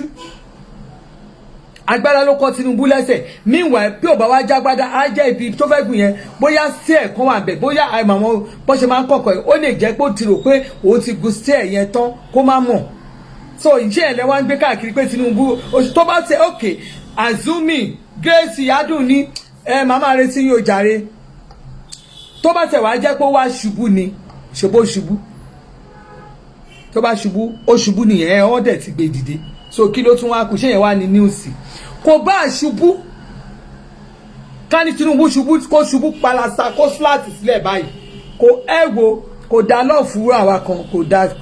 Tinubu ìyẹn lẹ́wọ́n ń gbé kiri kó ṣubú kò kàn mí bí baba ńlá kù bàbá ẹ̀ ò báyìí ti ṣubú rí tí wọ́n gbọ́ kò sẹ́ lọ́dún kan a gbọ́dọ̀ ṣubú lẹ́ẹ̀kan lọ́dún ẹ lọ wò ó dáadáa ẹ̀kan lọ́dún ìwọ tó o bá ṣubú lẹ́ẹ̀kan irọ́ tiẹ̀ ni o gbọ́dọ̀ ṣubú lẹ́ẹ̀kan lọ́dún wàá ṣubú ó wà you must fall down once in a year so Tinubu wá ṣubú yẹn wá gbé ìyẹn wá jẹ́ news kó lọ ìyẹn wá jẹ́ health issues rí president bíi dini tó ń gun staircase lọ tó fẹ́ gun plane tó fẹsẹ̀ gbá tẹ́yìn bàtà ẹ̀ tó yìí tì kíní tó fẹsẹ̀ ṣe rí yẹn rí ìyẹn náà lẹ́wọ̀n máa gbé káàkiri ó ní health issue ó ní náà nìyẹn kẹ́ lọ máa bá pọ́n ẹ̀yin ọ̀dẹ̀ gbogbo àwọn òkò yẹn jẹ́ a máa dìbò gbogbo ẹni tẹ̀tẹ̀ sọ̀rọ̀ yẹn thank God I thank God nǹkan kan mo fi thank God ní pé ẹ̀ níbò lẹ́nu ẹ̀ ní káàdìbò lẹ́nu ń bẹ̀ níbò sí lé ẹ̀yin tẹ̀ ń rojọ́ tẹ̀ ń pariwo yẹn níbò dẹ̀ lọ́mọ ogun ariwo orí social media lásán ni àwọn òkò yẹn jẹ́ àwa tá níbò tá ní káàdìbò báyìí tẹ́ bá gbọ́ a ní káàdìbò a dẹ̀ máa dìbò a dẹ̀ tún lẹ́nu ládùúgbò wa lẹ́nu tún lè ṣe táwọn ẹbí yín ṣe àwọn ẹbí yóò lè gbọ́ nǹkan tẹ́ ẹ̀ sọ ariwo orí mu social media lásán ni ẹ lọ di àdúgbò yín mu a máa dìbò kọjá a máa dìbò yẹn a máa tún dì lẹ́nu bẹ̀ gbogbo ọ̀nà la fi wín ìníyà jù yín lọ àwọn ta lẹ̀ ń bá wí ta lè fẹ́ máa pàṣẹ fún bí àwa máa dìbò mo tuntun sọ a máa dìbò ẹ kó sì wá bí gbà a máa dìbò wọ́n fi ṣe yín ni tó jẹ́ pé every 30 years ẹ máa ń fèsì ogun ẹ ṣe the same thing 1963 f'Awólọ́wọ̀ after 30 years ẹ ṣe ẹ jẹ́ ká máa kà ní the same thing 1993 ẹ ṣe fún Abiola this time around 2023 wọ́n fọdún wọ́n fi 33 ṣe yín ni 2023 ẹ tún fẹ́ ṣe fún Tinubu mo fẹ́ sọ fún yín pé tẹ́yàn kan lè wọ́n máa ṣe tí ò ní ṣe mọ́ ẹ̀yin báwo eléyìí lẹ́ máa jẹ́ lẹ́ni jẹ́mọ́ ẹ máa jẹ́ tì ní ẹran kerosene lélẹ́yìí ọ̀rọ̀ Tinubu ẹran kerosene ni àti rẹ́ sínú kerosene already yálàkù bàbá yẹn tó bá lè gbé mi nù yín ẹ gbé sẹ́nu bẹ́ẹ̀ bá máa jẹ́ Tinubu ẹrùn sí ọmọ kan bí 1 billion ó tẹ̀ wá láàrin agboolé yín gan-an yín ò dùn yálàkù bàbá lákù anybody àwọn ògbésẹ́ anybody ẹ máa ṣe ti yín everybody ṣe tiẹ̀ ẹ jẹ́ ká máa jọ nájà ẹnu nobody ẹnìkan kò gbọ́dọ̀ no torment nobody kò ju torment anybody o ẹnu ní ká jẹ́ ká máa ná fúnra wa ẹ jẹ́ ká máa nájà ẹnu yẹn fúnra wa ẹ̀yin máa tẹ ẹgbẹ́ bá ti ní wo bí ẹ̀ndọ̀ mi ẹni tó bá ń tọ́ bẹ́yìn sọ̀rọ̀ tó bá wà lẹ́gbẹ̀ẹ́ lé mi àjọ máa nájà ẹnu yẹn ni àdẹ̀ ní gúnra wa ẹjọ́ kéèyàn kan máa fi ẹ máa fòògùn ẹ máa halẹ̀ mọ́ Káyọ̀dé tiwa ẹ máa fòògùn dẹ́rù bà wá àwa ti ní Jésù bí mo ṣe wà mo gbé Jésù mi ni Jésù kan mọ̀ pé mo mọ̀ òun ṣé àwọn máa fún wa ní kinní kan kìnìún àwọn òkú yẹn jẹ́ àgbémú bí mo ṣe wà yìí omi tí mo mú lọ́ba Tinubu ni mo ń gbọ́n mu tí bá ti jẹun tán tí bá ti jẹ gbogbo everything mi tí mo jẹun tán Tinubu ni mo ń gbọ́n mu mo ń lálàrí Tinubu gan ni àwọn tá lẹ̀ ń bá wí àwọn òsínà tó máa ta Yorùbá o mo ta tí lájà mi ìdẹ gbọ́dọ̀ dá Ọlọ́run má jẹ́ kí n da Tinubu lọ́wọ́ ta wà yìí ẹni bá dalẹ̀ ó máa bálẹ̀ lọ ni káwọn ẹni tó ń ṣiṣẹ́ Yorùbá nu wa báyìí iṣẹ́ Yorùbá gangan lélẹ́yìí táwa ń ṣe yìí àwa gbéṣẹ́ Yorùbá rù ni wọ́n ní ká wá jọba ńlẹ̀ ni wọ́n gbọ́ bá wá lè wà ní ẹ̀yin kan ní ẹni ká má jọba ẹni ká wà lóko ẹrú ẹ wá ní ká lọ fèsì ogun tá a lè jà ẹ rò pé a lè jogun eléyìí ní a lè jà ẹ wá ní ká lọ jà ẹni ká máa jà kiri àwọn ò jà o we no dey fight war we no dey call for war we no dey go for war we dey go Aso Rock na Aso Rock we dey go we no dey go for war na Aso Rock we dey go we dey go for war this time around we dey fight war na Aso Rock we dey go straight away lọ́tún lọ́sì àwa fẹ́ jọba ní àwọn gbọ́dọ̀ sínú pé àwọn òjọba wọ́n gbádé ọba délé yín ẹ̀yẹ ẹlẹ́yìn òjọba tó o bá ti jọba tó o bá ti jẹ́ o wà báyìí o lè jọmọ bá tàbí kò jọ̀rọ̀ ọba àwọn máa this time around àwọn ọmọ Yorùbá kan ti dìde wọn ní sọ̀rọ̀ wọn máa wò yín ni àwọn Yorùbá ti dìde gan everybody ti dìde ojú wa ti là ẹ má fi búrẹ́dì kó wa lómi ọbẹ̀ jọ mọ́ ẹ lọ mú mi wá ẹ lọ mú iṣẹ́ mi wá àti gẹ́ẹ̀tì owó iṣẹ́ yín ẹ má lọ mú yẹn wá bá wa àwa máa dìbò ṣé ń wò mí ṣé ń gbọ́ mi dáadáa a máa dìbò Tinubu la dẹ̀ máa tẹ̀ fún àfi tí ò bá jáde ṣùgbọ́n Tinubu á jáde ẹni tó bá mú síta la máa tẹ̀lé lẹ́yìn tó ló mú Buhari wá fún wa ó la máa tẹ̀lé lẹ́yìn ẹ̀yin tẹ́ lẹ́nu tẹ́ ní godfather ẹ̀ lẹ́nu rárá àwọn godfather ṣalẹ̀ jẹ́ tẹ́ kóra yín jẹ àwọn never shop ebi nà àwọn never shop ebi nà wọ́n ní bìdí ni pé kí Tinubu wá sí kó wá sí America ó fún ní invitation wọ́n ní Biafra ìyẹn sọ pé òun máa sọ fún bìdí kó gba invitation lọ́wọ́ Tinubu ṣé àìkógbà ó fún Buhari àìmí ó ní ó fún Buhari ní invitation kó wá Aso Rock so kí ló tún wá kọ Biafra ní ilé ṣe ó ní Àtíkù ti ó ní Buhari ti kú kí wá tún wá ló wá fẹjọ́ ṣe bí Buhari ti kú èwa ló fẹjọ́ ń sìn nígbà tí bídí yìí invite Buhari sí Amẹ́ríkà ó tún ti bọ́ sọ́nà ọ̀sán lọ tweet ẹ̀ pé ó máa pe bídí kó gba invitation lọ́wọ́ Buhari ṣe bẹ́ẹ̀ ní Buhari ti kú kò yẹ kó complain ìyẹn ló máa fi mọ̀ ẹ́ máa fọwọ́ ara yín ṣe ra yín ni a máa rí pé fake news lẹ́ ń gbé káàkiri ẹ̀yin oníròyìn ẹlẹ́jẹ̀ yìí àwa ò kó yẹn jẹ tẹ́ bá gbowó YouTube tán tẹ́ bá ti gbowó YouTube tán kẹ́ lọ máa fi bá àwọn ọ̀ràn yín tẹ́bi ń pa ń lé ẹ̀yin tó jẹ́ pé Coca-Cola lọ́rọ̀ yín àmọ̀ràn yín àmọ́ family yín ṣe bẹ́ẹ̀ mi lèmi Agége lèmi wà Agége mu wà nobody tí ò mọ family mi wà ṣé mi sáfẹ́ anybody ni ẹ̀yin àwọn náà shop àwọn ẹ̀yin kò níran ebina kò níran ẹ máa dé Nàìjíríà gan ànímọ́ nú ilé ibi tẹ́ ti jáde ẹ nílé proud pé nú ilé ibi tẹ́ ti jáde rè akàn máa gbọ́ pé ọmọ ìlú kan ni mí ẹ nílé proud ẹ ní fáwọn ìyáálé yín wọn ẹ ní fi fọ́tò lé yín wọn ẹ ní fi ní máa dress inú ilé yín inú ilé onílé la máa sá káàkiri ẹ̀yin olòṣì dédé rubbish idiots nonsense ìgbà tẹ́ ẹ̀ dá ń lé báwo lè ṣe fẹ́ dá ń ta ẹ ti ta àwọn ẹbí yín dànù náà àwọn ẹ̀yin tẹ́ ẹ̀ ọ̀hún lè filé yẹ́ lè filé yín hàn ẹ fà àwọn family yín wọ̀n wá nonsense but that's strategy tó dàbò love you bú mi èmi náà máa bú ẹ Ọládé Bukky Canada náà ti ń dìbò àti Amẹ́ríkà àti títì ìmí inú wọn ilé ibi tó ti ń tọ́jú wọn tó ti ń fún wọn lóúnjẹ káàmpù ibi tó ti ń fún wọn lóúnjẹ náà wà tí wọn nílé lórí máa tìrìkì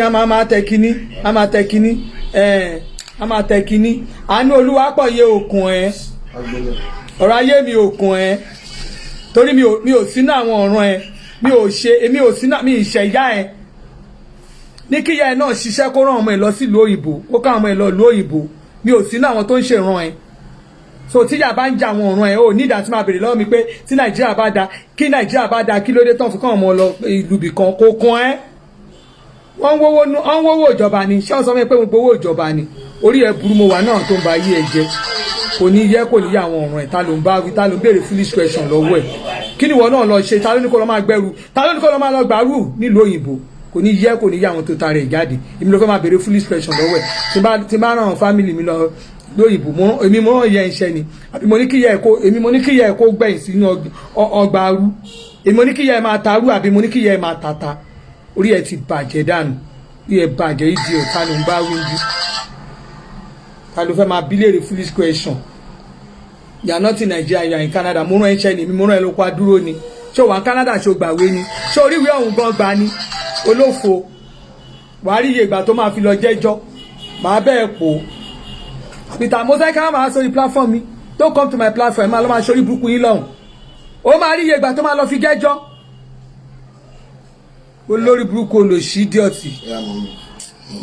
ẹ bọ̀dá àdìsá fún mi ló mọ́ ní kí n mọ omi sí kò sí wàhálà ó ẹ síta kò rí bẹ́ẹ̀ yẹn èmi ló fẹ́ máa fi pa kókún ẹ ìyẹn máa fi mọ̀ pàwọn sóòótọ́ ọ̀rọ̀ ẹ kó sì lọ.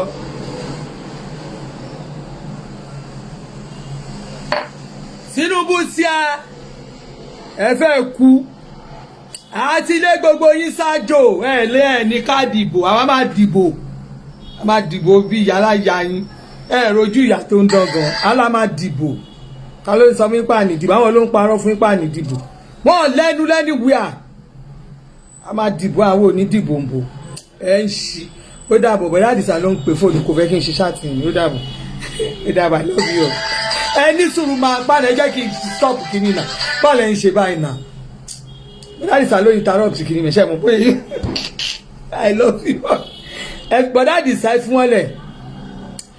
ó dàbọ̀ jàre tó ní I love everybody I love you bye bye.